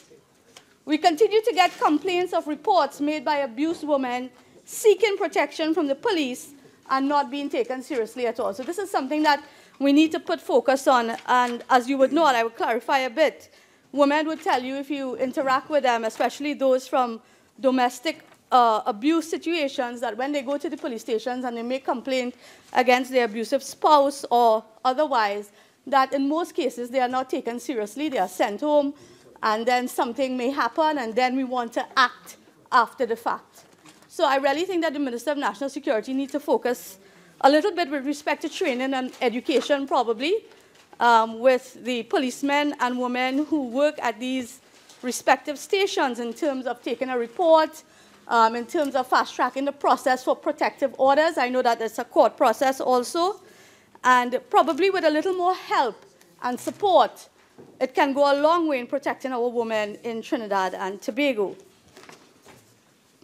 Mr. Deputy Speaker, let me also shift a little bit to just general crime, and also to remind the Minister that he did promise us in the last fiscal year that the police station and enterprise, and I know my colleague from Chaguanas East will speak about that, but he did promise us that the construction was supposed to have started in the enterprise area with respect to the police station. So I asked that question again of the Minister, and I hope that we get some kind of clarification later on with respect to what is going on with that project. That is a very, very important project. The police youth clubs also, Mr. Deputy Speaker, I think that it would be a great initiative to encourage more of these police youth clubs within the region, not just Central alone. I know that the Minister had made a plug for additional funding in the last fiscal year, and I don't know if he was able to get it to encourage the increase in the police youth clubs throughout Trinidad and Tobago. I mean, to date I have heard of no extra or no additional being implemented in any area, so I asked that question of the Minister, and I'm sure that he will clarify when he speaks. Now, Mr. Deputy Speaker, I want to shift a little bit to scandals. this particular government has been plagued with a number of scandals over the past fiscal year. Not just sandal scandals, but the fake oil scandal, and you have, the ferry scandal, you have the roaming and the romping scandal and all of that. And it just goes to show it's indicative of the government and persons and ministers within the government not being mentored properly, not being informed properly of how government works, and just trusting them into positions like that without any sort of training can be detrimental to the ministers themselves and otherwise. But, Mr. Deputy Speaker, it doesn't end there. Because today, information came to me, and I don't know if you want to term it as a new scandal, but information came to me that a $200 million contract was given out to build a Diego Martin Stadium or sporting arena, and it is being kept quiet. And I want to ask the Minister of Diego Martin Central whether or not, the member for Diego Martin Central, the Minister of Sport, whether or not... Members, please. And why the public have not been informed of this. Is it true that a $200 million contract was given out to construct a brand new Diego Martin Stadium or sporting complex, and it's not public knowledge? Because, hold on, because I looked at the draft estimates, and there is a provision for the Diego Martin Sporting Complex. But when you look at the estimates being allocated, the last estimate allocated was in 2016 for $21 million, and there was no allocation for 2017 and 2018. Hold on, just now. So there was no allocation for 2017 and 2018. So I'm asking, is that the one and same project? Or is this construction of the Diego Martin Stadium the same project as the sporting complex? And why no monies have been allocated? Because I understand work is ongoing on the site. The contract has been given out at the cost of $200 million. And why it is that the public isn't aware of this, this contract? All right? So, no, when you are responding, you will... Silence. Okay, I'll give way. Go ahead. I thank you, Honourable Member, for giving way. I'm able to say as a member of the Cabinet that no such contract has in fact been given out, and I will also relay the information to the member for Diego Martin Central, who will add further particulars, but I can tell you that as a matter of fact from the Cabinet's perspective. And Mr. Deputy Speaker, I will still ask the question, because that has not been clarification enough. I will still ask the question, if work is ongoing on this site, where is the funding in the estimates for this particular project? And under which state agency? Is it under the Ministry of Sport? Is it under the Ministry of Finance? Is it the local government corporations? Because I looked at the estimates, and all I could have found was the Diego Martin Sporting Complex and the last tranche of funding for $21 million being given in 2016. Nothing in 2017, nothing in 2018. And I speak from reliable. And the contractor, there's no information also. So I would like to know who is the contractor who is working on this Diego Martin Stadium or sporting complex as we speak. So, Couva South, I'm hearing you. Proceed. Yes, Deputy Speaker, Mr. Deputy Speaker. So, you know, the member for Port of Spain, North St. Anne's West will get up here and talk about our tenure and when we were in government. But when you ask them questions under their current tenure, what is going on, they can't answer you. They can't give clarification. It's not enough clarification. AG, it's not enough. So when you speak, you will clarify in detail for us, please. Now, another issue that we are seeing here that is going on, and I'm hearing the member for Toko Salvi Grandi muttering, Mr. Deputy Speaker. So I need... Yes, so anyways, Mr. Deputy Speaker, at the end of the day, these are questions that should be answered.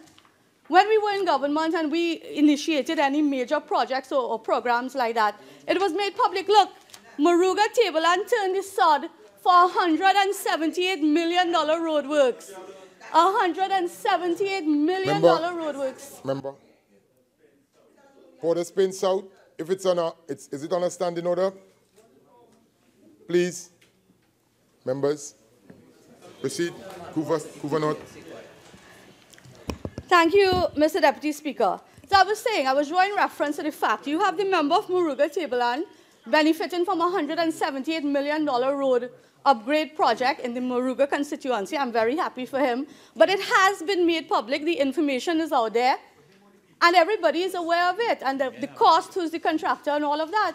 So I think that this project with the Diego Martin Sporting Complex is shrouded in secrecy. And I ask as an elected member of Parliament for the details, for the clarification. And I think we owe this to the public as elected members, and as a government, you owe this to the public in terms of giving the correct information. Now, in addition to that, I gave way earlier, you didn't give the answer. Now, in addition to this, Mr. Deputy Speaker, I saw today that, of course, a release from the Office of the Prime Minister gave an update, or sought to give an update on the Sandals project. And it is, of course, stating, the press release is, of course, stating that a memorandum of understanding will be signed soon with Sandals International. And it is to be noted that the government would build a resort and Sandals Incorporation would manage it. My question, Mr. Deputy Speaker, is where is the government going to get the financing for this structure? These are questions that need to be asked. How much is this venture going to cost and over what time period? Because I'm sure that in the discussions, these details would have been spoken about, and I hope that the Minister of Tourism is able to give some clarity and some more information to this particular press release that came out today stating the government's intention to construct the Sandals Hotel and, of course, to have Sandals International manage it.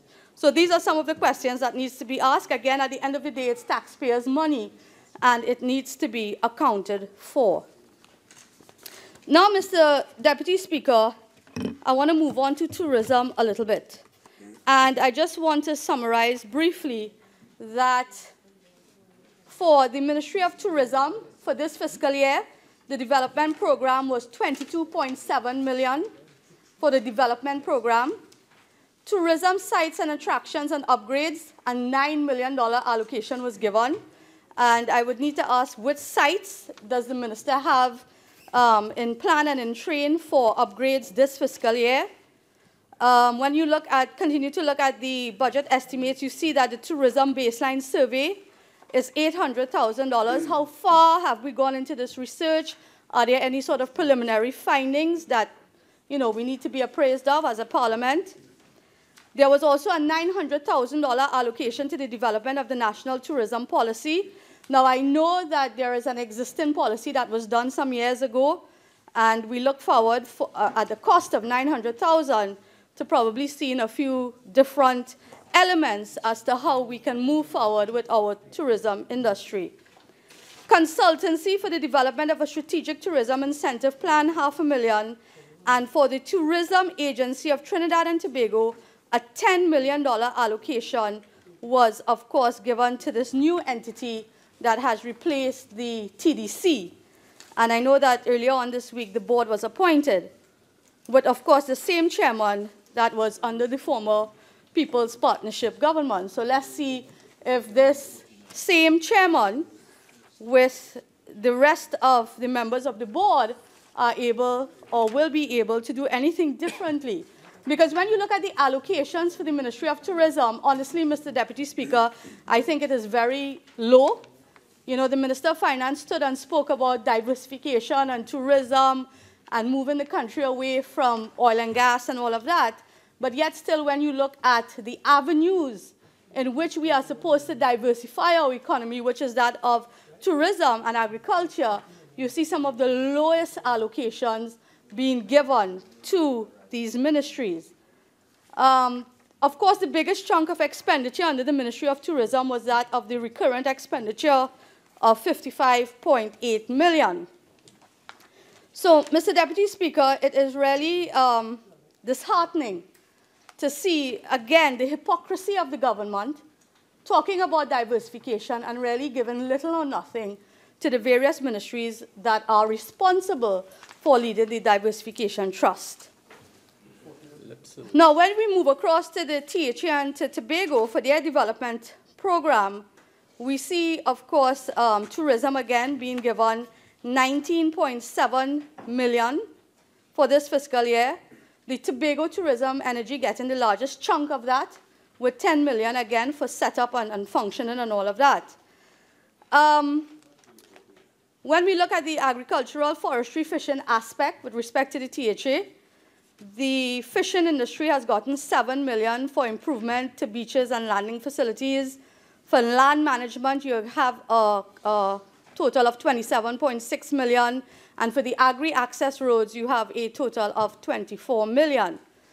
Now, in 2017, which is very interesting, 40.8 million were allocated for access roads. I want to ask whoever would be speaking on Tobago issues whether or not these monies were utilized to build access roads in 2017, $40.8 million, and where they are, a list of the location of these access roads. And then I see, of course, lower allocation this year of 24 million. Again, Mr. Deputy Speaker, you have this Tobago Tourism Agency being put into place for $10 million to market Trinidad and Tobago, especially Tobago, with the Tobago aspect of it, and you are seeing paltry sums of funding being given to these units to do their work. So I don't think that the government is serious about diversification. I don't think that they are serious about tourism. I don't think they're serious about agriculture. So it's all lip service being paid by the Minister of Finance to appear to be wanting to do something differently with respect to stimulating the economy and driving us away from the oil and gas industry. Now, Mr. Deputy Speaker, as I continue, let me also add that the year for tourism, the past fiscal year for tourism, of course, was another year of poor performance. Again, as I said before, the Minister of Tourism found herself in the middle of the Roman scandal and all of that.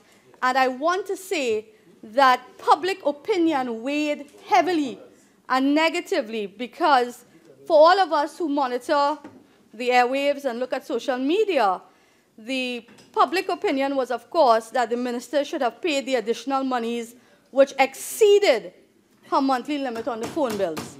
And that did not, I don't know if it happened or not, but at the end of the day, an investigation was launched, according to the minister. An investigation was launched. An investigation was launched. There was no follow-up in terms of giving answers as to the particulars of the bill and all of that. And we have to understand something. Social media now is a tool that influences the thinking of the population of Trinidad and Tobago. And if you go into social media and you see the comments and you see what is going on out there, you would notice that people cannot be fooled and will not be fooled anymore, and they are asking all the right questions. So I would like to urge the government to pay a little more attention to what takes place on social media, because it really is a tough situation when you come and you have to deal with being in government and you can't deliver to the people of Trinidad and Tobago. Now, in addition to that, in the last fiscal year, we had TDC, which was shut down, and we looked and we saw what played off in the public with respect to the union representing the workers of the TDC going to the industrial court and all of that. Unfortunately, it did not turn out the way that they expected. But at the end of the day, I want to ask some questions. With the new Tourism Trinidad company, how many of the original TDC workers have been reabsorbed? Because a commitment was given by, again, the member for Port of Spain, North St. Anne's West, who's not in his seat, as usual, that a commitment was given to consider the reabsorption of some of these workers, or most of these workers. So I'd like to know from the Minister of Tourism or the minister in the office of the Prime Minister, whoever is in charge of tourism at this point in time, what is happening with respect to the reabsorption of these workers? Is it happening? Is there going to be new staffing? How many persons are now going to be employed in this new Trinidad tourism company? The same goes for the Tobago Tourism Agency and their counterpart. We would like to know these answers to these questions. How many of them, how many workers are going to be hired and all of that? And how soon would we have these companies up and running? Now, Mr. Deputy Speaker, as I move on, let me also say that this Sandals project was touted at the beginning of this government's rule that this Sandals project was going to be one of the most important projects that would lead Trinidad and Tobago out of the oil and gas sector and into the new diversification trust. We are 3 years into your governance, into your poor governance, I must say, and nothing really has emanated out of the Sandals project, except today via press release to say that the government would be constructing the hotel. Right, so we need to know. 500 million US was touted by the Minister of Finance in 2015, saying that it would generate that amount of revenue in terms of the construction phase. But today I want to ask the question again. So far, what has happened is that the Boko estate was acquired for 170 million, if I'm not mistaken, or thereabouts, and that has just been it. So the land is there. Now they're going to construct the hotel, and we're asking how long this is going to take. Now, in addition to that, we have seen for the last fiscal year that the Tobago hotel businesses claimed $25 million in losses due to the airbridge and seabridge issues. This is something that has been plaguing Tobago for the longest while, and I think it came to a point, a boiling point, for over the past fiscal year where we had a really bad situation, especially with the seabridge, and of course with the Tobago hotel businesses claiming $25 million in loss. We know of private operators who have lost property in trying to repay debts to the banks and all of that. And I know that we would have asked or pleaded with the government to try to get in to do something between lobbying for, on behalf of the Tobago Hotels Association, with the bank so that we can continue to not have to see these private operators lose their lands and their property in repaying debt to the banks. We saw also during the JSC, Mr. Deputy Speaker, just by way of mention of the failure of the Port Authority, the Ministry of Works and Infrastructure in procuring proper vessels to work the seabridge issues, which has led to Tobago experiencing one of its worst years in business and tourism arrivals. The same goes for the airbridge, where getting a reliable flight to Tobago and back is virtually impossible. Reliability is the biggest issue within the tourism sector, I think. Reliability of transportation, and I think that it just got progressively worse under this new government. And I'm not the one who's saying that, because you hear it from the different stakeholders out there. You hear it from the Tobago Business Chamber, you hear it from the Hotels Association, you hear it from the Truckers Association, you hear it from every single stakeholder over the past year who have been affected, and they've been calling out and pleading to the government for assistance. And I think with this budget that the Minister of Finance read, it was really a wishy-washy budget, bankrupt of ideas, bankrupt of details and clarity, that now we will have some of the individual ministers standing to defend and to give details. And I think it's really a poor and a sad state of affairs for the government at this point in time.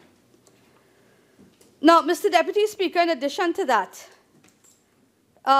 in the short term, before we start to market our islands, because we have heard the minister over the past couple of months talking about marketing Trinidad and Tobago to as a tourist destination without seeing any sort of real marketing taking place. We're hearing the talk, but we're not seeing it happening. We look forward to the marketing strategies that are going to be implemented very soon, I hope.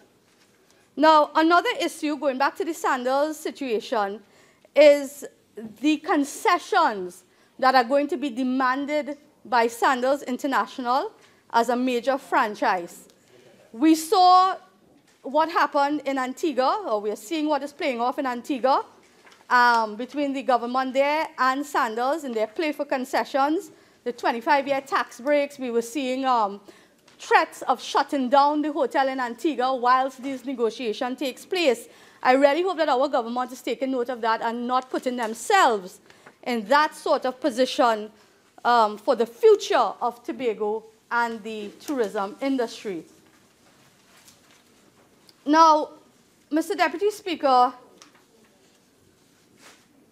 we talk about a plan for tourism and we talk about diversification, but are you aware that this government in 2015 threw away $1 billion in investments in our attempt to push the tourism agenda forward? Are we aware of that? $1 billion were, and I'll explain, the Chaguaramas Development Authority, before we demitted office, we had investors lining up to the tune of $1 billion to invest in Chaguaramas for different projects. And I speak about the entertainment, to make it an entertainment and tourist hub with water parks, petting zoos, hiking trails, hotels, and a host of other services. These were pledges made by local investors to the tune of $1 billion. Now it's in court. It's all tied up. There was a JSC recently, and we, of course, examined the CD, and this, of course, was part of the process that we were privy to in terms of the information that came out. And it's really a shame because you talk about trying to attract investors to invest, and here it is, we have $1 billion of investment that is now tied up in court, and we don't know where that is going to go. So I put full blame on the shoulders of the government in terms of deterring investors away from the tourist or the tourism agenda in Trinidad and Tobago. Now, Mr. Deputy Speaker, you know, a lot of people who sit home and watch us on TV say, well, okay, as parliamentarians, you're there and, you know, you're battling. It's a debate. It's the Westminster system and you're battling. But we really don't hear much recommendations coming from either side sometimes.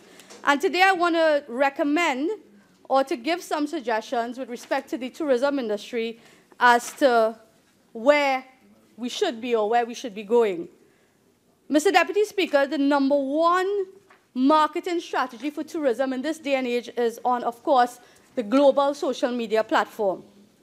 The tourism product needs to be marketed intensely on the global social media platform.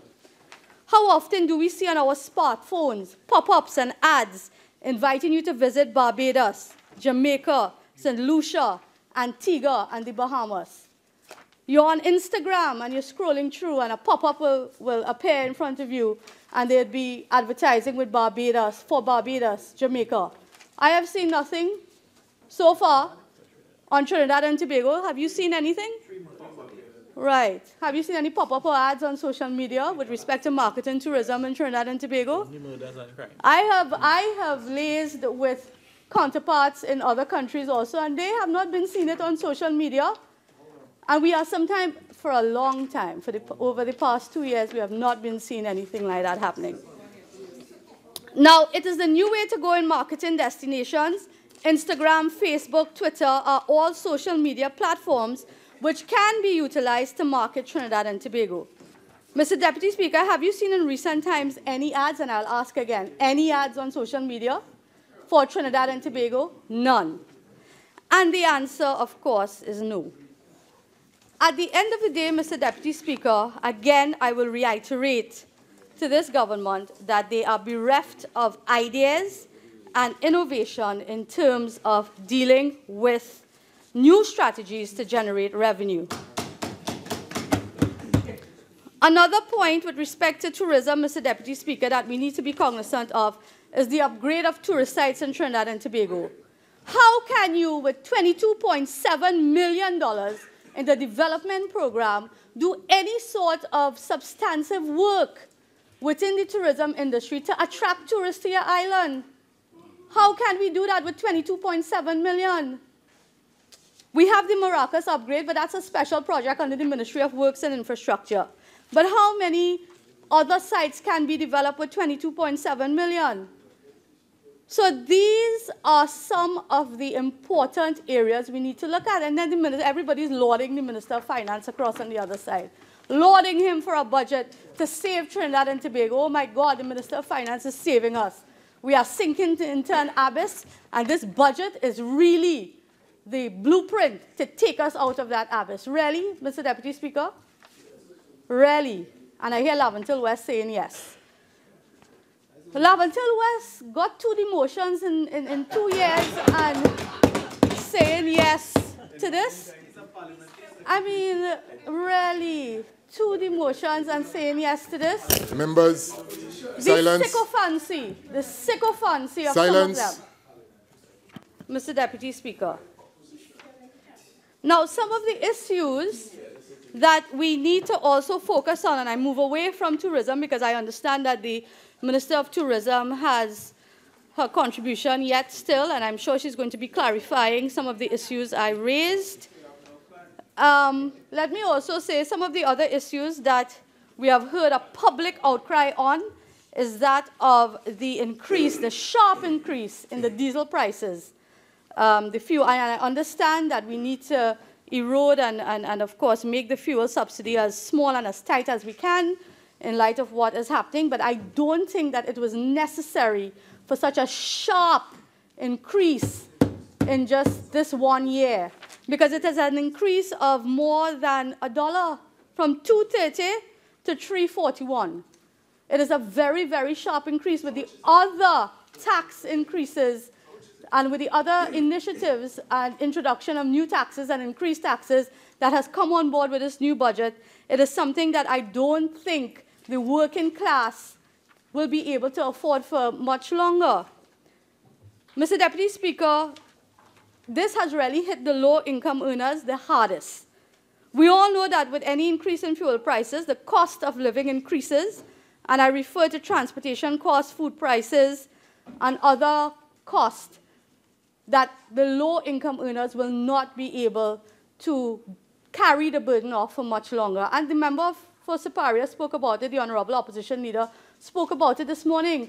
You come with general strategies, broad brush measures for everyone. Okay, so diesel, there's a sharp increase in diesel, but it does not impact on every citizen the same way. It's not a uniformed result that you're going to get at the end of the day. The poor and the low-income earners and the hard-working middle class, working class, they are going to feel it the hardest. And they are always the one to bear the brunt of these tax measures the most. And for 3 years, we have been having these gradual increases in the price of fuel. And we all know that with increases in the price of fuel, the general cost of living goes up. You are hearing from the Supermarkets Association that the food prices are going to go up. Transportation for these supplies from the port to their respective retail shops, they are all, the transportation methods are, of course, reliant on the diesel fuel.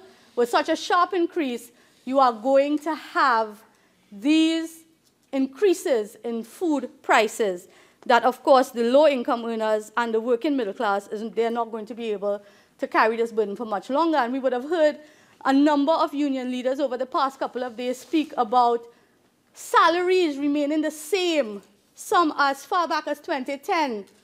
Others, as of 2014, salaries did not increase. So you are not assisting the citizenry, especially the mass of the citizens, in helping them burden these new tax increases that you have put upon the shoulders. And we are all elected members of parliament. When we go to our constituency offices and we sit there for the day, we have constituents coming in. It's all about either you're unemployed and you're looking for a job, or you don't have enough funds to send your children to school, you don't have enough funds to purchase groceries, so you're coming to the Member of Parliament to ask for some sort of assistance. You cannot at this point depend on the social safety net, because a number of measures and programs that were put in place to assist the low-income earners and the poor does not exist anymore. And I speak about the availability of food cards, the availability of grants, and other small help that would have been given in the past not being available to the people of Trinidad and Tobago anymore. So what is there left to do? What are these low-income earners and, of course, the working middle class to do at this point in time? How many hampers, as members of parliament, are we going to go on a weekly basis and give out? How many hampers are we going to give out? Who is going to keep sponsoring these initiatives for us?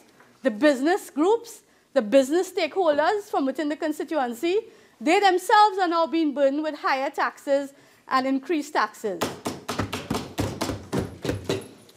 So I think, Mr. Deputy Speaker, really that the Minister of Finance showed no innovation at all in his budget contribution for this year, none at all. There is nothing to say that the poor man or the small man could look forward to at this point in time in assisting. We have high crime.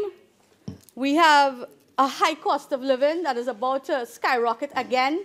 We have stagnant salaries. And I want to predict that next year is going to be a very, very difficult year. Yeah, remember, your time has expired. You have an additional 10. Care to avail yourself? Sure. Yes. Kindly proceed. Okay. Oh, my God. Right.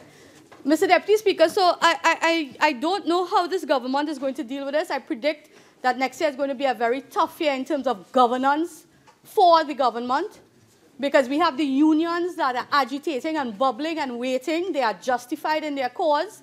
I don't blame them. If it is that you have a group of workers under your union who have not been given salary increases since 2010 or 2014, and the cost of living keeps increasing, what do you expect them to do? What do you expect them to do? Are you going to lock them up? How are we going to deal with that? Are you going to expand the social safety net? Are we going to see some sort of support being given from different quarters in the government to assist these poor people? And again, I would say we are all elected members of parliament, and the reality out there does not exist from what you hear from the Minister of Finance and others. They are severely disillusioned. Severely disillusioned. Now, at the end of the day, Mr. Deputy Speaker, I want to speak a little bit about my constituency because my time has more or less run out. And in the region of Couva, the Couva Tabaki Talparo Regional Corporation, I understand there was a further decrease in the allocation for the Couva Tabaki Talparo Regional Corporation. I don't know what is going to happen after, how much money is going to be left after the recurrent expenditures, of course, has been separated from monies being allocated for development programs within the particular regions. So I guess they will just have to make do with what they have. But, Mr. Deputy Speaker, an important issue, and it's the plight of the fishermen, especially. And, of course, we had a Minister of Government visiting the constituency a couple days ago to reopen or recommission the Orange Valley Fish Market. And he was, of course, bombarded by a group of fishermen the day after the budget because of the increase in the diesel. The big boats rely on diesel fuel. So these fishermen are under threat of being completely shut down. They employ communities. These fishermen employ hundreds of workers within their communities to go out there and, of course, have the fishing industry running. And they are saying to me, MP, it is going to now take an additional $16,000 per week for their big boats, for fuel, to go out there and ply their trade. So I really want the government to take note. I know that the Minister of Agriculture isn't here, but I know he's also aware of the issue. The fishermen in this country has a huge and heavy burden to bear in light of the sharp increase of the diesel fuel. Yes, in light of the sharp increase of the diesel fuel. So I ask as Member of Parliament, and I remember speaking at the ceremony, and I asked for a rebate, a small rebate, to be given to the fishermen with respect to the purchasing of fuel. I think it's very unfair to them. You would have heard from the farmers also. The farmers who rely on their diesel-fueled transport to take their products from the garden to the market and all of that, they are also speaking about increased costs. Again, that will be shifted onto the shoulders. That burden will be shifted onto the working class and the low-income earners. and we really need to deal with those issues. Again, within the constituency, Madam Minister of Tourism is aware of the strong and the vibrant cultural and heritage tourism within that Couva region, with the Temple in the Sea, the Indian Museum, the 150-year-old Dirt Temple. We have a lot of tour operators bringing in tourists into that area. And I want to ask quite nicely to consider some funding for the upgrade of these sites to encourage the cultural and heritage tourism. If we're really serious about diversification, and the minister talked about diversification and tourism and all of that, I would really like to see some funding being put towards cultural and heritage tourism. It's a growing sector for tourism in our country. A lot of people visit us for Diwali, for Eid, for Jose celebrations. They come to visit these ecotourism sites also. And therefore, I would ask for some funding to be allocated to these sites and to these areas for upgrade. That would, of course, in the long run, generate revenue for the said government who's trying to tax everyone into prosperity. And, of course, it's not working. So, Mr. Deputy Speaker, at the end of the day, I want to say again how disappointed I am in this budget presentation by the Minister of Finance. I think that he's between a wall and a hard place in terms of getting any sort of ideas from either his technocrats or his colleagues in terms of generating any sort of new revenues for our economy. And I know that the experts have been out there responding. They have been given ideas, but of course he's not into sterile conversations and academic debates. So I think we have another 2 years to go without any sort of innovation or any sort of new ideas for revenue generation to be taken seriously by our Minister of Finance, supported and aided and abetted by the member for Port of Spain North, St. Anne's West. So with that, I thank you, Mr. Deputy Speaker. Thank you.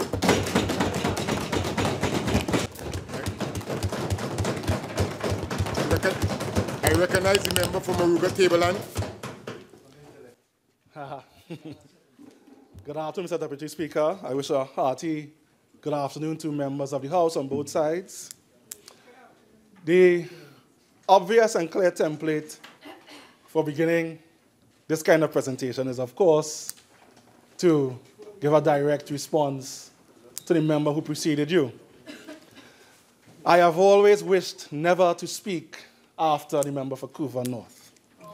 It's unfortunate that I find myself in that dubious position this afternoon. So I am forced to give a response of some kind to her discussion for the last 55 minutes. 55 minutes. I do thank you, member for Couva North, for your graciousness in congratulating the people of Moruga, not myself, the people of Moruga Tableland for their road upgrade. But aside from that, I really did find it difficult, Mr. Deputy Speaker, to find any common thread or common argument in your entire presentation. Literally, I have no idea as to the central point, if there was one, that you were trying to make. What I did get is a lot of pseudo-bacchanalia, some very circular arguments, and a lot of wild accusations without any kind of substantiation. But it is not for me to blame the member for Couva North, who has just, for I'm assuming good reasons, left the chamber. Because she is following a template, Mr. Deputy Speaker, a template that we've seen, well, I've seen it personally in this House for the last 2 years. But the nation has seen it for a much longer period. She is simply following the template of her political leader, the member for Superior. Now, it was made very clear to me, Mr. Deputy Speaker, that I would be one of the first speakers on the government side in terms of this budgetary debate. I was not sure whether I would be taking first strike, to use a cricket analogy, or whether I would be standing at the other end of the pitch. It turns out that my colleague from Port of Spain, North, St. Anne's West, had to take the first ball, and then I would, of course, come in after to face the fast bowling. And in the good tradition of the good old West Indian cricket, one understood that if one is an opening batsman, one is gearing up oneself to deal with pace, and there's a certain adrenaline and excitement and anxiety that goes with that. Unfortunately, that is where this analogy dies. Because in dealing with this debate, and last year, I also had the dubious pleasure of responding to the leader of the opposition. All of that emotion that I've just described quickly goes out the window. Mr. Deputy Speaker, because I knew I would be speaking very early, I listened with intent, great intent, to the presentation of the budget on Monday by the Minister of Finance, and I want to commend him for presenting a rational and coherent budget in the midst of difficult times. Unfortunately, because of the fact I knew I would be standing early, I was also forced to listen with great intent to the discussion of the leader of the opposition. And whereas both speeches had similar times, a little over 3 hours, that is where the similarity ended. The Minister of Finance took great pains to provide a coherent and logical argument for his budget presentation. He talked about international circumstances that are prevailing worldwide. He segued into discussing how those international circumstances affect the local milieu in terms of our economy. He then used that to discuss the need for transformation in terms of our economic superstructure and economic operations. And at the end of his entire dialogue, he pigeonholed all of that to discuss the particular measures that he was going to implement in terms of the budgetary discussions for this year. So whether or not one agrees with, one understands, one is interested, one is focused on the budget, it is still possible to see a coherent thread of logic in his budget presentation. The leader of the opposition does something remarkably different. 3 hours and 14, 15 minutes. And literally this morning, I am regretting the fact that I arrived here at 10 today. Because if I were called on to respond as the first responder to a budget presentation, I could have showed up here, Mr. Deputy Speaker, at 2, not having heard a word of what the opposition leader said, and still come and give a coherent discussion in terms of what she was saying. One did not need to hear any of that argument to give a response. Why? One, I've literally heard the same discussion for the 3rd year. I've been wondering if this is a deja vu experience, and given how that is typified in the dictionary, doesn't really obtain, because it's not a vague sense of having lived something before. It's a definite sense of having lived something before. So maybe Groundhog Day is what we're experiencing. Because I've heard the same speech delivered by the leader of the opposition for the 3rd year in a row. In fact, when I walked in the chamber this morning and I looked at her budget presentation, it was remarkably thick. And I was thinking that perhaps it might mean that there would be some added substance this year as opposed to the 2 previous years. Once again, this entire House has been disappointed. What the nation expects, what I expect, what anyone who has any concern with the entire budgetary process in this parliament was expecting, was that the leader of the opposition would do what a responsible leader of the opposition should do, which is to critically analyze the budget.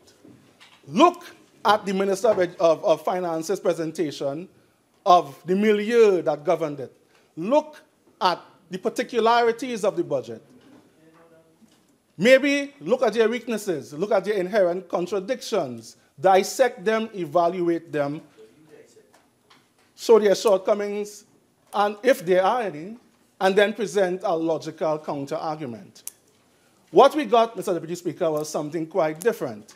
We got a 3-hour and 14-minute meandering, which was more concerned with ego with presenting an argument as to the efficacy of her reign as Prime Minister, the performance of her government, the great things they did for the nation, an argument which this nation has rejected in 2015 on September 7th, and that the majority of the people of this nation still reject today. But the leader of the opposition is today still more intent on hammering home an argument that very few people in this country are interested in listening to or really want to hear, than with doing what really she should be doing, which is to critically analyze the budget and give an opposing argument. We got none of that. What we got was hyperbole. This is a budget that is an act of terror. What we got were misrepresentations and untruths. For example, the leader of the opposition asserted that the so-called Seas event cost the state or the Ministry of Tourism something like $3 million. Very far from the truth. The actual figure is something closer to the tune of $290,000. She asserted that the PLM government has not constructed or is not constructing any houses anywhere, when almost the entire nation, including many people who are awaiting houses, receive videos every month, many of them being hosted by the Minister of Housing, basically detailing the agenda in terms of the HDC, where houses are being constructed, the state they're in, and then the process of allocation. This is something received by thousands of people in this nation. Yet she stood in the parliament, the leader of the opposition stood in the parliament 48.5. and stated, What's that? 48.5.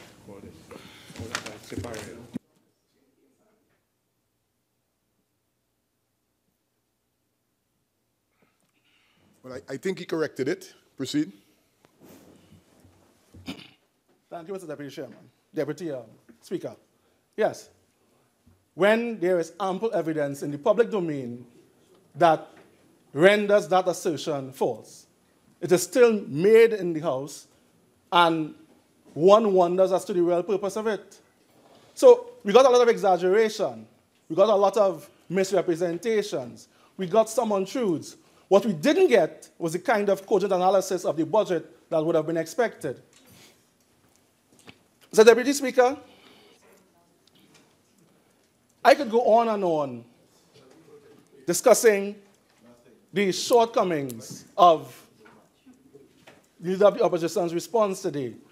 And I am very thankful to the member for Naparima for giving me the apt word to describe it. It was truly nothing, sir. 3 hours and 15 minutes of nothing that none of us will ever get back.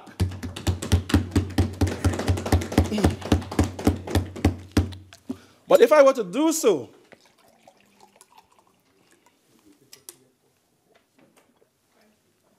I would be just as guilty of perhaps replicating the sin that she committed, which was to waste the parliament's time. So I will choose to do something more fundamental. Member, please. No, please. Proceed, member. Thank you, sir. So, Deputy Speaker, I will choose to use the time that is allotted to me to do something more fundamental. I am very intrigued by the way the member for Couva North typified the use of social media and the role it now plays in terms of rendering information in the public domain to be more of a kaleidoscope than a very narrow, pigeonhole thing, which it used to be. I'm sure that, like myself, most members here on both sides have been monitoring the debate over the budget in the public domain, and it has gone in many directions. One of the things that has intrigued me is that, though I don't have any scientific data to back it up, there is a definite age difference, demographic difference, in terms of the way that people perceive the budget. Now, I was remarking to some of my colleagues during the lunchtime period upstairs that I made a very simple observation, which was that a number of our citizens who tend to be a little older have one particular view of the budget, whether they like it or not. And whereas those who are younger tend to have a different view. Excuse me.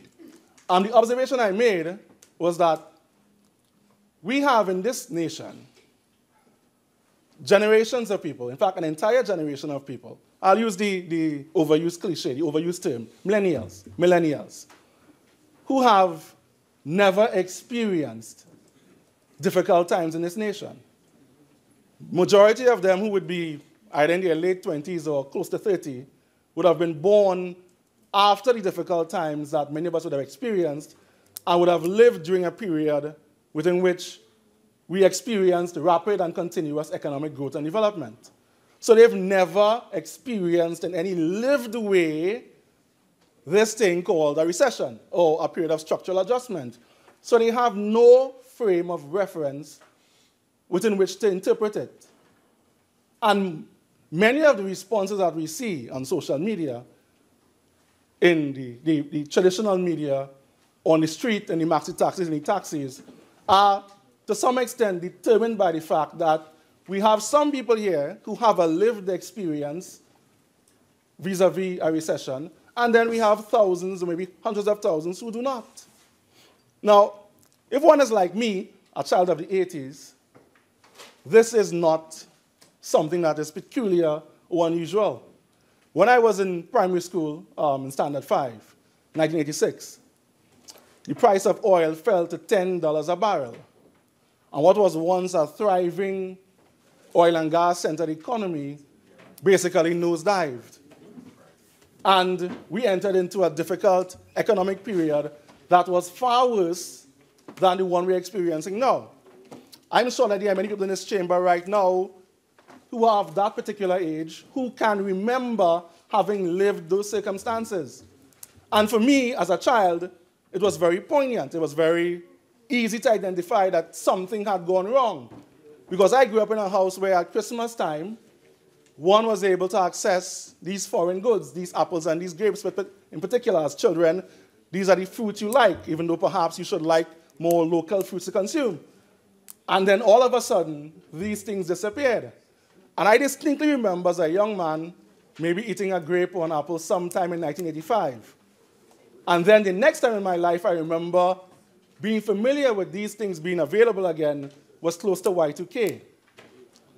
And that was one of the consequences of the fact that we had fallen into very difficult times. The situation we are facing now, as detailed by the circumstances we face, but also as detailed by the kind of budget that must be presented, do not fall into that circumstance, or into that same stringent category. But there is a fundamental issue that must be dealt with here. It is no coincidence, Mr. Deputy Speaker, that the Minister of Finance chose to center his budget on the theme and on the idea of diversification, the theme and the idea of transformation of the economy, because it is tremendously important to our continuation, to our survival as a nation. There is a paradigm here, Mr. Deputy Speaker, that the nation must understand, that the Parliament must understand, that the people must understand that we must change.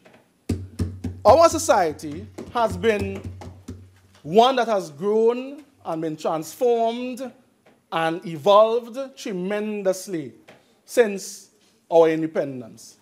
But there are some aspects of our development that are still part of our DNA that we have not been able to overcome.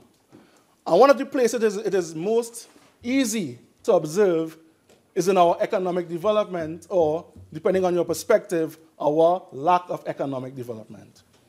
And I'll use a very simple analogy, Mr. Deputy Speaker. In Trinidad and Tobago, we have what I would call a tent-pole economy. And what do I mean by that? Basically, we've always had an economy that was diversified.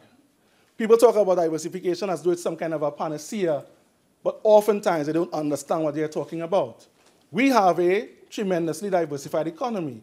There is a lot of varied economic activity here.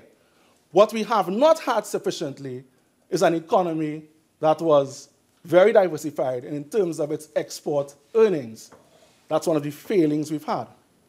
And we've had that failing, Mr. Deputy Speaker, to a great extent because we were conditioned from, we evolved from, and we have developed along the line of being the kind of society which would have one central economic activity that basically drove economic development.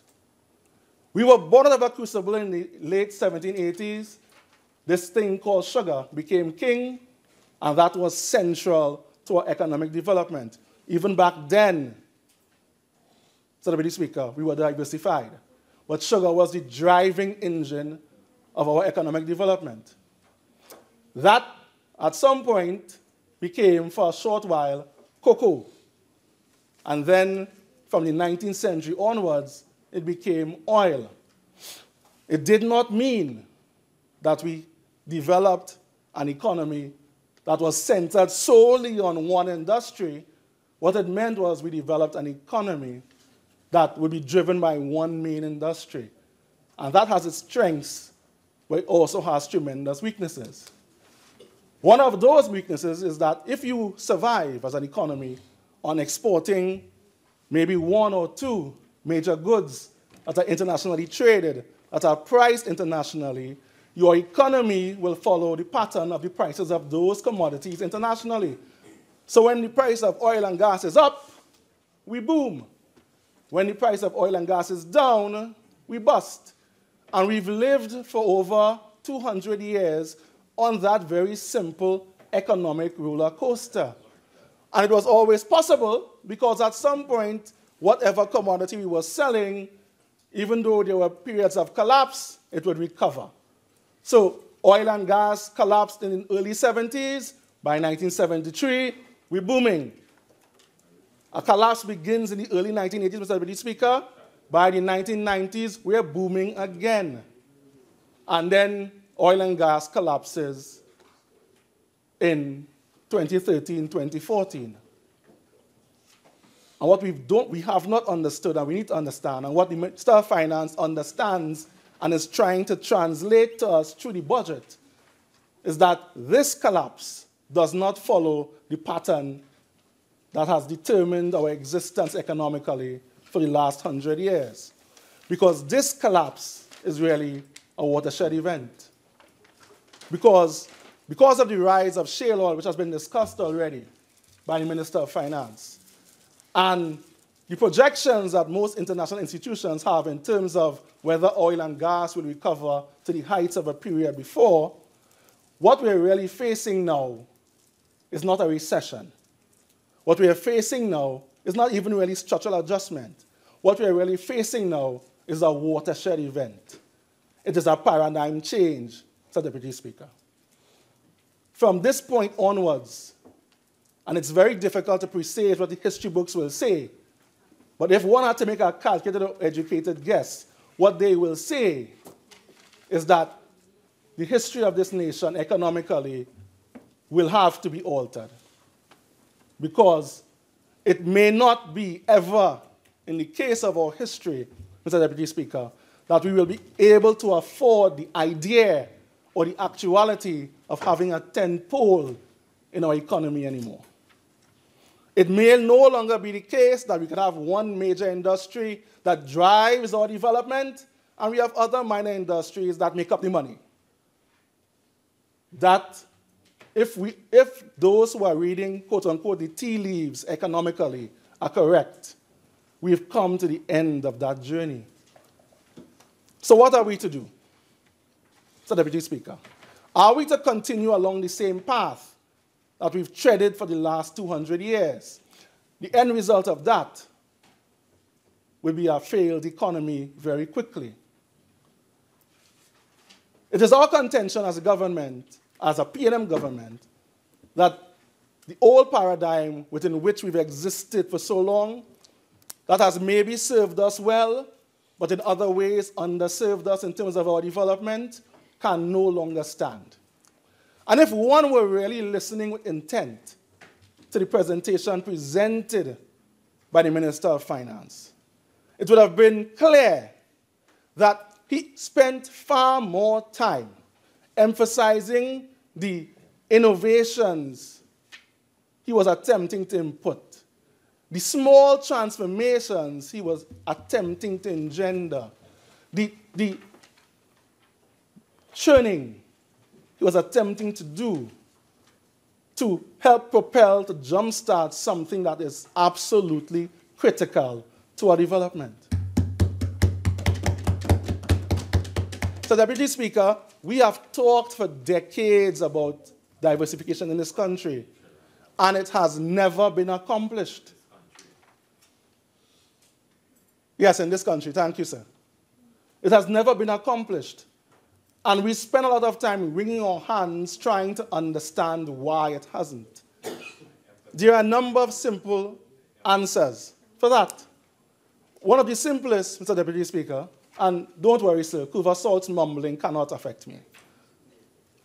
One of the simplest explanations for that, sir, is that diversification is on one hand very difficult, and on the other hand, it doesn't give you purchase as an industry or as a nation that a large mega industry does. And I could give you a very simple example that is a major part of this history of this nation that we have not fully ventilated. In the early 80s, given stringent times after a boom period, a P&M government decided to diversify the main agricultural industry in this country, which was sugar, centered on Caroni 1975 Limited. And this plan will be implemented from the early 1980s throughout to the 1990s. It had successes in some areas, but in the overarching sense, it was a failure for a number of reasons. One of those which has not been fully understood, and which makes the whole idea of diversification something very difficult, is that there is an economic, cultural issue involved therein. And what do I mean by that? If one looks at Caroni during the 80s and its business model and its business practices, what you see, despite what the popular feeling is a very important, very, to some extent, powerful, very significant company that had a very big business in sugar. If Caroni invested $1 billion, well, that's a large number, let's say $500 million in a year, it would earn tens of millions of dollars in foreign exchange, which we needed during the 80s at a very critical time. At the end of the year, because I know what I'm talking about, so you will stay quiet, sir, thank you. At the end of the financial year, Mr. Deputy Speaker, it might lose something like $300 or $400 million. Silence.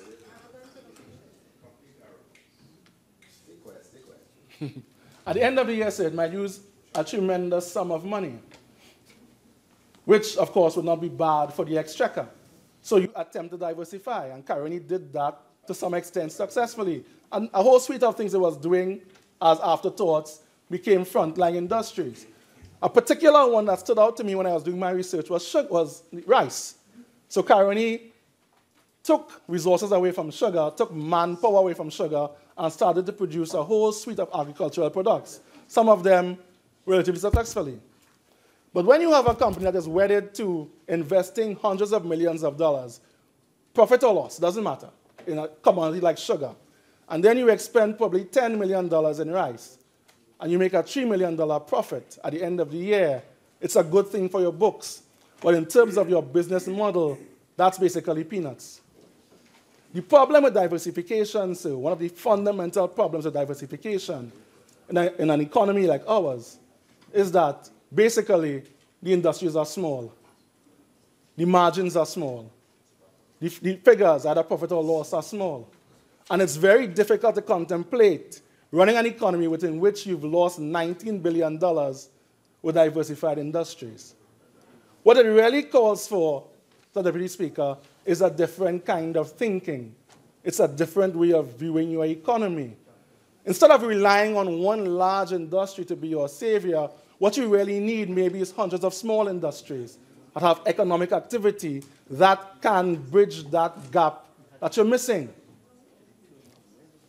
We've always had the large tentpole industry, and its existence, Mr. Deputy Speaker, made it very difficult to have the kind of mindset, the kind of philosophy economically that would have promoted fundamental diversification. But I've already made the case that we've come to the point where that kind of thing can no longer stand. So we are forced to diversify. And if it was the case historically that areas like tourism, like film, like the arts were afterthought, they now must become, as outlined clearly by the Minister of Finance, these must now become diversified industries that become maybe not a pillar, but poles that can hold up the economy. It calls, Mr. Deputy Speaker, for a number of changes that pervade a number of areas. I could argue, for example, as I will argue, it calls for a whole new perspective on the issue of education. There is a substantive Minister of Education here who will speak today. And it will be his job to present an accurate picture of the work done by the ministry for the last budgetary year. But what I can do is to give an overarching view of how the transformation in terms of our economic development must and are engendering transformation in terms of how we view education. Because it's absolutely critical.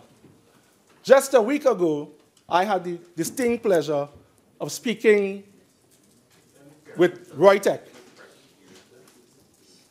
at their accreditation ceremony, celebrating the fact that they had become an accredited institution. And I said to them that in this nation, we are going to be approaching, or must be approaching, or have to be approaching, a golden age of education, which sounds like very fancy talk, very exaggerated speech, rather hyperbolic. It was really not meant at all to convey that idea. Instead, it was meant to convey the very real-world conception that if we are to survive as a nation, if we are to thrive, if we are to move forward, if this experiment that we call Trinidad and Tobago is to have a step to a higher threshold, then we have no choice but to look at education in a slightly different manner. It was very heartening that, reverting to an earlier type, the question of education has gone back to having the highest budgetary allocation in terms of the budget for 2017. And at the ministry, we really do wish to thank the Minister of Finance for affording us that.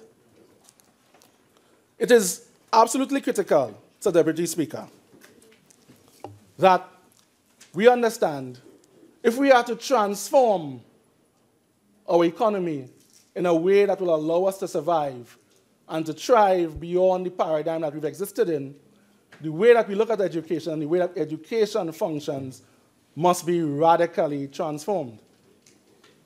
And as politicians who work at the ministry, ministers have a particularly important part in carrying through that function, because policy directives, regardless of the ministry, are supposed and expected to emanate from the ministers. In terms of policy, that has been one of the problems that one can argue that has plagued the question of education in this nation, in that we tend to have start and stop policy instead of a situation of continuity. There are a number of ways, Mr. Deputy Speaker, that issue can be handled. What we've adopted, or what we have attempted to do at the Ministry of Education, is to look at the way in which policy in education is made. And we've tried to put in prescriptions to ensure that the way that policy is formulated is done in a far more coherent and measurable way. For example, one of the things that we have championed at the ministry, Minister Garcia and I, but I in particular have been at the helm on, is the creation of something called a Standing Research and Education Committee as a vehicle to ensure the creation of better policy and that there is a pathway to ensure the creation of better policy. Now, why is that? One has to ask ourselves historically how education policies were made in this country. And that is a whole separate dialogue that one could get involved in. But one gets the sense at times that education policy is formulated for reasons that transcend education. It might be political expedience. It might be the personal whims of the particular minister or ministers in charge. Now, it is the case that in education now, we have two ministers who have a wealth of history, decades of experience in education. That has not and will not always be the case. Do you want to leave something as critical as the education of the nation's future in the hands of someone who may have no notion or interest in best practice? One of the things we've done is to form this committee and to initiate a research agenda in the ministry. Now, it's not just meant to capture research. That's important. Right now, the ministry conducts a lot of research, but one has to ask oneself, is there any concerted agenda? Is the research done collaboratively? Is it done in silos? Does it translate into any meaningful impact on the way policy is made? The answers to that might not be the best answers possible. What we've done is to ensure that this committee is going about the business of attempting to transform the culture of the ministry, so that everyone in the ministry, from the minister to the clerk and everyone in between, begins to become wedded to the idea and to the culture that education policy must be based on verifiable data, must be based on accepted best practices. It's tremendously easy to say that, Mr. Deputy Speaker.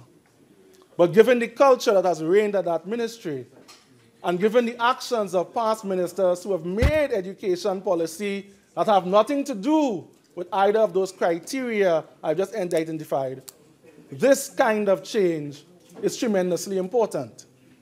So that's one. One of the other areas we've looked at, Mr. Deputy Speaker, is looking at the way education must be tied to the developmental needs of the nation. Now, we no longer have that large offshore, or may not any longer have that large offshore economic driver to ensure that we keep moving forward. So it is absolutely critical for continued development that the money we spend on education redounds to the direct benefit of the nation's development. It has not always absolutely been the case. And if within that purview, within that paradigm, there have been a number of issues we've been looking at. One of them I'll point out in particular has been the whole question of nursing education in this nation. Now, myself and the Minister of Health, the Honorable Member for St. Joseph, have convened a committee to look at this issue of how we educate nurses. And the meetings we've had have, aside from a number of reports which point to numerous attempts to rationalize nursing education, none of which have fundamentally gone anywhere, what they've unearthed is a glaring gap, a glaring shortfall, an impending problem in terms of nursing in Trinidad and Tobago. For example, it was made very patently clear to us in one of the first meetings we had that we could very easily be facing a crisis of nursing in this country. Why is that? Because on the establishment of the Ministry of Health for nurses, there is a startling number of positions that are vacant. the number is 1,000. So this nation is missing 1,000 nurses. But that's not even the most disturbing part. What is far more disturbing is the fact that of the nurses who are in the system now operating, 60% of them are aged 60 years and over, meaning that they are all very close to retirement. 60% of the nurses operating in this nation right now are aged 60 and over.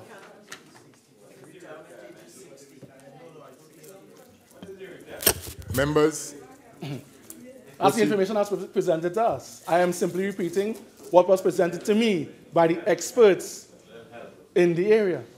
That figure is remarkably frightening. It might seem tremendously oxymoronic, but that figure is very frightening. And it can be verified.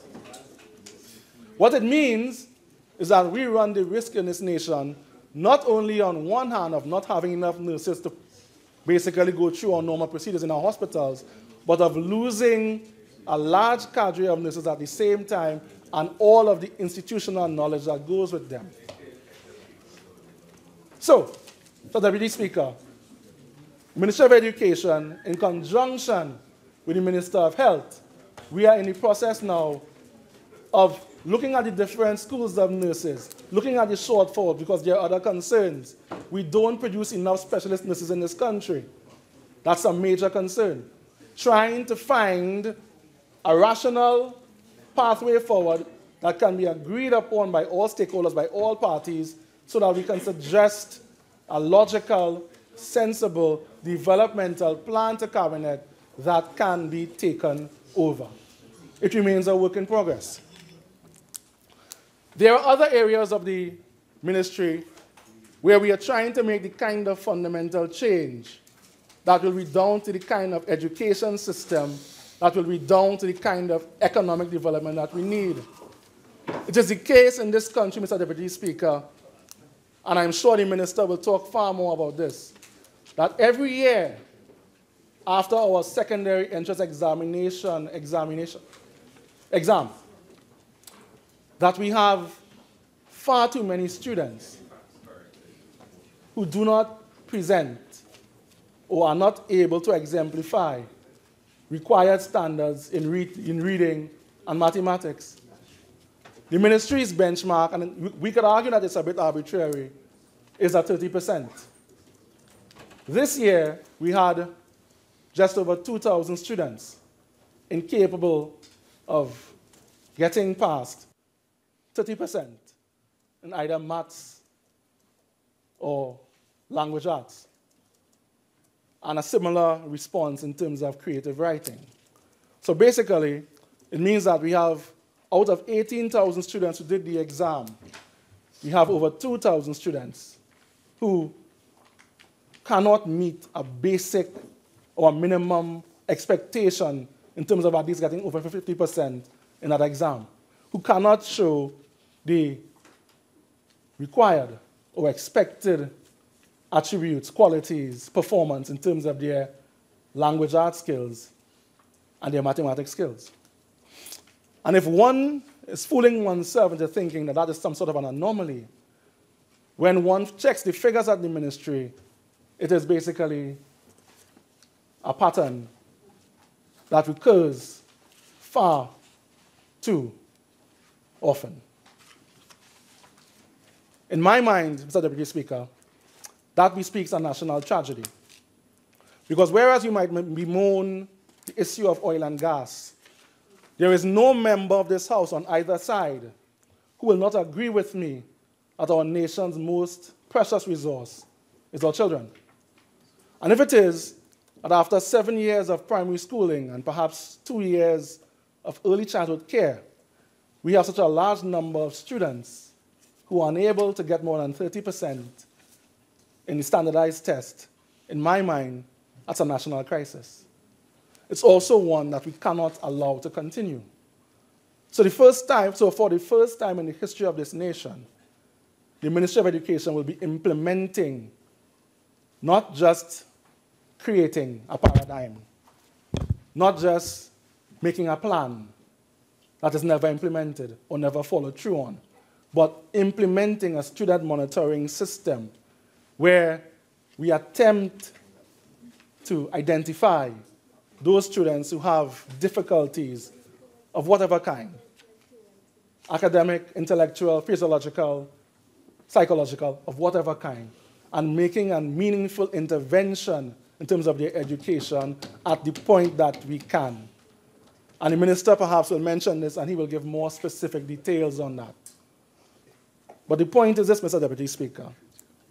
If you want to have a more evolved economy, if you want to have the kind of economy that will allow this nation to develop, not just survive, but continue to develop, the education system that we pay for out of our public funding must not only exemplify the same qualities, but must be dovetailed to ensure that we create the kind of students who could lead the kind of development and trust that we need at all levels.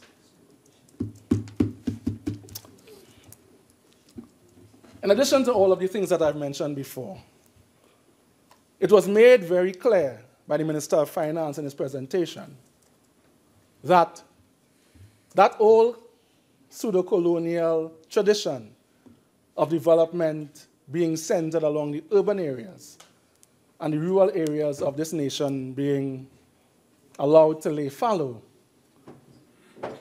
is a situation that is no longer tenable. I am, of course, a member of Parliament for Muruga Table, and I have stated on too many occasions in this Parliament that it remains one of the most underdeveloped regions of this nation.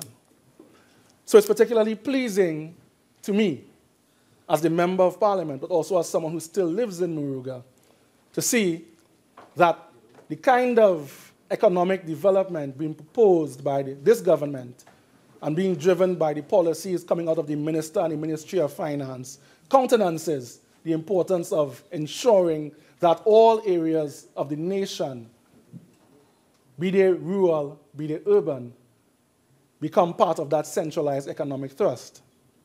So my colleague, Mr. Deputy Speaker, and the member for Couva North, has already graciously commended, well, not me, but the government by proxy in terms of the plan. Your time has expired. You have an additional 10 minutes. You care to avail yourself? Thank you, sir. Proceed. Yeah. In terms of the road upgrade that is poised to begin on Monday in the Muruga Tableland constituency, I have made the case in this Parliament, I have made the case in public, I have made the case in writing, so I really need not belabor it. But some things are worth mentioning because they transcend what they appear to be. That road upgrade is important as an economic driver. When I was at school and we did geography, there was something called communication that had nothing to do with anything verbal, had to do with the kind of infrastructure being laid down that leads to development. I have always said that my home community, Muruga, remains an untapped giant, a sleeping giant, because there is tremendous potential there lying in the ground that has never been in any way encouraged to bloom. Part of that is not just the remoteness of the area, has to do with the fact that the communication in the geographical sense that was required to encourage the kind of development needed had never really fundamentally been put in place. I am tremendously proud to be an MP in a government that prioritizes rural development. Tremendously proud. This development, which has been waited for more than a generation. I am 42 years old, and I have never seen the Muruga Road upgraded. Yeah, fine, but 42, in any substantial way. Never. What they have been short-term, badly formulated fixes that would be put down today and would go sliding down the hill tomorrow. What is proposed at this time is a fundamental transformation that will open up a community for economic expansion. Because interestingly, if one listens to the budget presentation, at the same time, Mr. Deputy Speaker, that a road upgrade is being contemplated, government is also going to be instituting an agro-processing plant, is also in the midst of formulating a new fishing port at Muruga. All of these things may seem discrete, but they're really all interconnected. Because Muruga has great fishing potential. It is the largest fishing port in Trinidad and Tobago. It has great agricultural potential. We have the best peppers.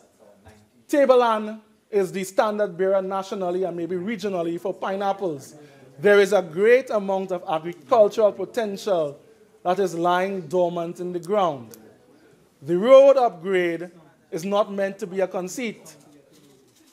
It's not meant to be a gimmick, simply to appease people and to garner votes. It is fundamentally meant to ensure that the community of Muruga, the constituency of Muruga Tableland, which has all of this latent potential, is allowed to participate in the larger national economic development like every other part of Trinidad and Tobago. And that is something that is held with great esteem by the people of that constituency. So, Deputy Speaker, it's time to wrap up. Your humor, as usual, escapes you. So, Deputy Speaker. Focus here, please. In this nation, whether we wish to admit it or not, whether we like the fact, whether we've lived the experience or not, or whether we have not, we are facing difficult times. This has been the case long before 2015. The PNM government is just far more honest and willing to deal with the circumstances, unlike the government that preceded us. We understand the responsibility that has been entrusted to us. We are in the midst of managing a fragile but strong in some ways economy during very difficult times.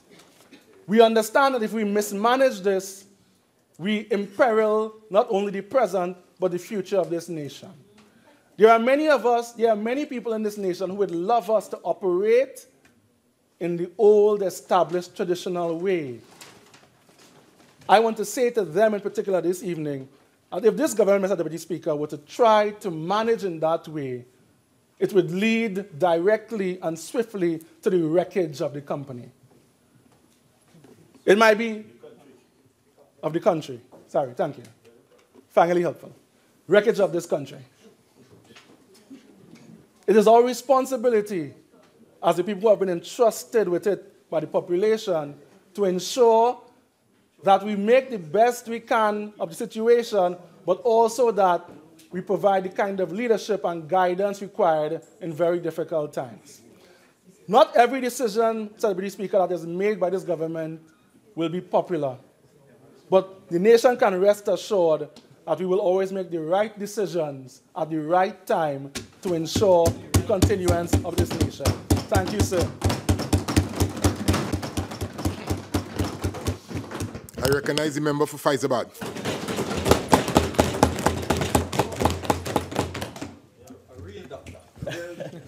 Thank you, Deputy Speaker, for the opportunity to join this debate on the Appropriation and Financial Year 2018 Bill 2017. First of all, Mr. Deputy Speaker, I would like to congratulate the Leader of the Opposition, the Honorable Kamala Prasad-Bissessar, and the Member of Parliament for Siparia for her very incisive and insightful presentation. A 3+ hours contribution, I must say, was delivered with surgical precision, which would have resulted in a much more enlightened citizenry this morning after her presentation. I also would want to congratulate my colleague for Couva North, who had a very spirited and informative delivery.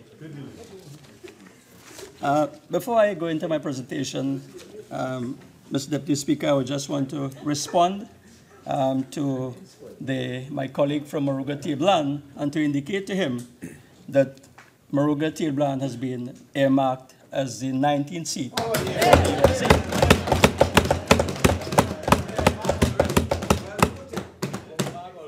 And based on the performance we've seen here, of course, that looks like we're well on track. But we're on the way. We're on the way. We're on the way. But I just wanted to, indicate to the member from Muruga Tablan in his comparison of the leader of the opposition with the member for Diego Martin Northeast, and to indicate that perhaps for him to remember that the leader of the opposition, the MP for Siparia, was a Minister of Education in the previous government, and perhaps the member would do well to learn a few things from him.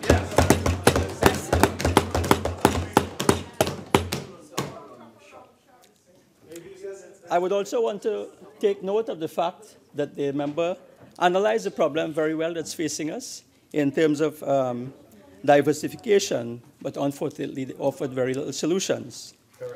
I also want to make the point in terms of the research that the member mentioned. There's a research unit, and perhaps, member, could you at some point, or maybe your senior colleague, could indicate whether that research unit was able to provide any further enlightenment and information with regards to the fiasco that recently happened with the CXC. So we look forward to the results of that research unit. I'm also a little bit concerned, I'm sure you can. I'm also a bit concerned that the figure of not the 1,000 nursing shortages. I do know that we have quite a few nursing shortages, but the figure of 60% being over 60 years.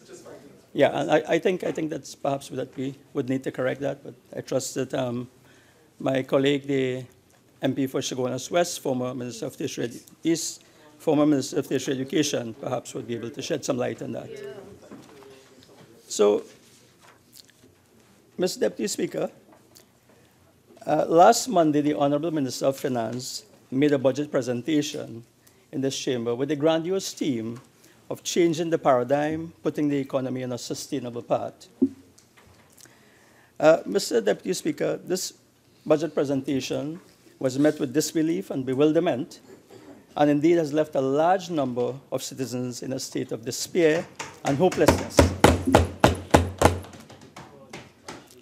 There appears to be a huge divide or gap separating the so-called theme of this budget and the contents and fiscal measures enunciated therein. It does not establish, nor can it establish any new paradigm to be used, which can be used as a template to navigate us through the turbulence and the choppy waters that our oil and gas dependency syndrome has left us in. In my opinion, Mr. Deputy Speaker, the measures outlined in this budget will create a very tenuous month-to-month situation for our citizens as they try to navigate their way going forward during the next financial year. I also believe that this much anticipated budget statement was really an anticlimax, which followed the meeting which was held at the Hyatt the previous Wednesday. And it also appears that many of the suggestions that were brought forward at that meeting were not taken on board. So one is left to wonder, Mr. Deputy Speaker, whether that meeting was merely a glorified public relations political stunt. Mr. Deputy Speaker, some are saying that this is a hit-and-miss budget, like a lottery or a game of chance, which, the outcome sometimes may not be certain. I further believe, after careful analysis of the budget as well, Mr. Deputy Speaker, that this budget statement has failed to invoke and harness the innate resilience, the advanced state of the built infrastructure, our abundant human capital, and our entrepreneurial base that is very endemic in Trinidad and Tobago in a way that will have allowed us to deal with the financial crisis that faces us. Mr. Deputy Speaker, I agree that all hands must be on deck to tackle the economic and financial hurricane that has been with us since 2014. However, it is imperative that the government inspire confidence in the citizenry in order for there to be cooperation, collaboration, and indeed personal sacrifice. I am of the opinion that this budget will not mobilize the confidence and support of the people of Trinidad and Tobago to buy into the package of measures because the measures appear to be disjointed, sporadic, and impulsive. So, Mr. Deputy Speaker, I want to suggest, and I want to quote former President of the US, Ronald Reagan, who once said, and I quote, "Government's view of the economy can be summed up in a few short phrases. If it moves, tax it. If it keeps moving, regulate it. If it stops moving, subsidize it." One wonders then, Madam Speaker, whether this is not a reflection of this government's take on this nation's economy. Because, Madam Speaker, Mr. Deputy Speaker, the mantra of this government seems to be tax, tax, tax. I just want to make the point that these taxes will be passed on to the consumers who will have to bear the brunt of this. In fact, the ordinary man in the street will have to pick up the tab eventually. I would want to just raise a few issues for the government to answer and in terms of their response. And this came about from a forum that I would have had in my constituency last Wednesday, this Wednesday, in fact. And there were quite a few pertinent questions raised by the constituents. And I just threw these out for consideration by the Minister of Finance. And one of the questions which was raised was whether a rebate on fuel for agricultural purposes will be considered. The constituency of Faizabad is heavily dependent on agriculture, and this was just a question that was raised by one of the constituents. The other issue, of course, was whether the restriction removal on the maxi-taxi licenses was meant to be a scaling down or downgrading of the Public Transport Service Corporation. That is what some of the constituents were asking, and perhaps the government may want to answer this going forward. The other issue was with regards to the new agricultural financial support program, and I would seek clarification from the minister as to what is meant by certify or qualify. Constituents were raising the concern, Minister, as to whether a degree or diploma would be required to go into agriculture. I was also asked to bring to the attention of the minister, the government, whether this grant will be available for the new age farming, for example, aquaponics and vertical farming. So these are just some of the concerns, Minister, that would have gone through the minds of the constituents. All valid questions, I'm sure that you may want to respond to. With regards to the National Crime Prevention Program, there were representatives of the Police Youth Club and the Police Community Council at that meeting. And Minister, they were concerned as, well, they were really wondering how this will impact and how it will incorporate these organizations. In fact, whether funding will be provided to some of these councils and so on. And I'm sure that is something that you would want to address in your delivery. So, Minister of National Security, I was asking. With regards to the proposed review of utility rates by the Regulated Industries Commission proposed in 2018, very valid questions were asked, and it came down to this kind of service that was provided by WASA. And the questions were asked is how as a citizen, could they relate to an increase in the water rate, in water and electricity, when they are not getting value for money? So that was a question.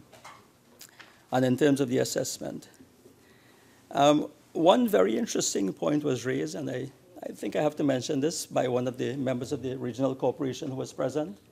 And this was the councillor for Sipari West Faizabad, who asked that I seek some clarity from the government in terms of where the local government reform is headed and where we are at the current time.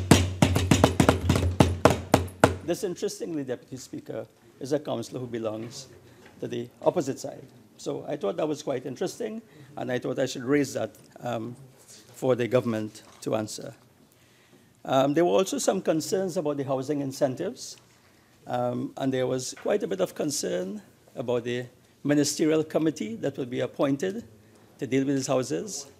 And there was concern, of course, that, that there would be, and the view was expressed that perhaps that non-political persons should be involved in this. And in fact, one of the things that came about is that this could be used for voter padding. And I just say this, I'm just quoting a constituent. I'm not saying that, I'm quoting a constituent, but I take that as meaning that there is a lack of trust in the government's policies. So I thought I would convey that message. And one of the constituents also mentioned there was nothing in the budget for the working class, the elderly, and the differently abled. So the minister may want to refute that. So I would just want to go on to discuss a few issues with regards to public administration. And if I could just take the opportunity, in the absence of the minister and my colleague Fola Hoketa Talparo, just to wish him a very speedy recovery as I talk about public administration. Mr. Deputy Speaker, our challenge as a nation is how do we embed a culture of increasing productivity and efficiency and in a declining economy. And if I may just refer to the minister's budget speech and look at page 18, and where the Minister of Finance talks about the old paradigm. And in fact, I think the nail is hit on the head here when we talk about, the minister has mentioned several indicators of the old paradigm, but he's speaking about a highly staffed public sector in terms of numbers, coexisting with staff shortages in key departments, a tendency for wage increases to outpace productivity, and I'm just quoting from the budget document, and an inefficient capital expenditure management characterized by inordinate delays and cost overruns in project execution, often overlooked since funding was not an issue. I think this is very important because in the grand scheme of things, Mr. Deputy Speaker, we have a situation where the government comes up with its policies, the minister brings a budget to the parliament, and then the execution of those projects are supposed to take place over the financial year. And we have a situation where we've seen on many occasions that it is difficult to complete sometimes the capital programs. So there seems to be a problem with execution. But more than that, Mr. Deputy Speaker, I want to draw to the attention the fact that we spend a budget of about $10 billion on public sector, public wages, approximately. So it takes up, that's about 20% of the budget. And the question really, from both the government's point of view and from the public's point of view, is whether the public service is giving us value for money. I think that's the question that needs to be answered. And, we hear talk from the other side about doing more with less, and really we are speaking as to how we can increase the efficiency of the public service, which is the delivery arm of the government. We can come here and we can debate this budget and we can speak about all of these nice things, but if it is that we can't deliver, and if it is that we have constraints that we are not addressing in the public service, then I think that becomes an issue. I also think it's important to note that there seems to be some challenges. The government seems to have some challenges in terms of engaging the labor movement. That was evidenced by the non-cooperation of the labor movement, non-attendance at the government's forum pre-budget exercise last week. What's important to realize and to understand that if you're going to improve productivity in the public sector, that of course you have to be able to engage the unions and to work with them. One of the issues that came about in the last member's contribution, Maruga Tablan, was the fact that even though the figure may not be correct, is the fact that we do have a large number of people in the public sector who are now approaching 60. And therefore, I think one has to give consideration to whether the retirement age of 60 is in fact appropriate for society. And member for St. Joseph, Minister of Health, this is something that you may want to look at as well, because I'm sure you're facing a situation where you have, I hadn't thought about this problem, this question, until I approached 60, which will be in a few months from now. But only to realize that at 60, that you're still quite well, you're still healthy. I saw the minister jumping up with the children in one of the schools, and he tells me that it was a challenge for the children, not for him. So I commend him on that. But the point about it is that it's important to understand that, 60 to 65, all the evidence is there, that one can perform quite well. There's quite a bit left, and quite a bit of institutional knowledge. And therefore, the time has come when perhaps consideration should be given to raising the retirement age perhaps from 60 to 65. I know this is a debate that took place, would have been raised by economists, by social scientists, and so on. And therefore, I think it's something that we should look at. As I said, some of the doctors who, for example, the nurses, they're quite able to go beyond 60. They can work as mentors. And in terms of the contracting situation, Minister, perhaps one can look at revising the contracts after the age of 60. So perhaps these people come back as part-time and not full-time. And they have specific jobs and duties and so on. And that will fill the gap, not only in the health sector, but in the other sectors. So something that can be considered. Of course, there are other benefits to this measure, if it were to be implemented, in terms of mitigating the growing pension burden that any government would face, and especially in a time when dollars might be short, it's something that would be an added benefit. So it's a drain that perhaps should be stopped. We need to look at that.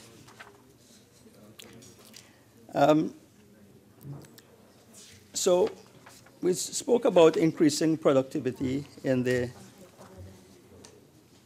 public sector, and I just want to quote from the Minister of Public Administration's contribution in the last budget debate in 2017. And I quote, we cannot turn this country and this economy around unless we tackle the real problem of public administration in this country.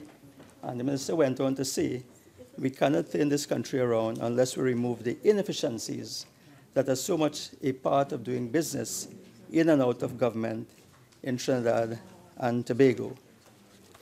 So I was a little bit disappointed in the budget presentation that this issue was not addressed in a realistic way, but perhaps contributions on the other side will address that. But I want to make the point that if one looks at where the Ministry of Public Administration is going and what has been happening, and to do that, what I would have done is I would have tried to find the Ministry of Public Administration and Communications report. It's an annual report that's produced by the ministry. The last one I was able to find was October 2013 to September 2014. That would have been during the reign of the previous government. And there were quite a few initiatives were started. I know some of them have been continued. But I would just want to find out from the government in terms of some of these initiatives. For example, the Trinidad and Tobago Diamond Standard, which was a certification for excellence, quality and excellent service. I know that quite a few agencies and ministries and so on were involved. And perhaps we can get a response as to where we are in terms of that, what are the numbers, how many more ministries and agencies have actually been Diamond certified. In terms of public administration, there was also the issue of the Open Government Partnership, and that was a laudable initiative. Open government is defined as a demand of citizens and an aspiration that has been an important drive for the government of the Republic of Trinidad and Tobago in recent years. And what the initiative seeks to do is to strengthen public sector governance by improving openness, transparency, and accountability in government. Something that is really, talked about all of the time in this parliament. And of course, to promoting greater citizen participation, and collaboration in public affairs. Now, I know that Trinidad and Tobago would have been Member, one of the first. I think at this time, as agreed by both the leader of government business and the chief whip, we will go for tea and we'll resume at 6 o'clock. Right?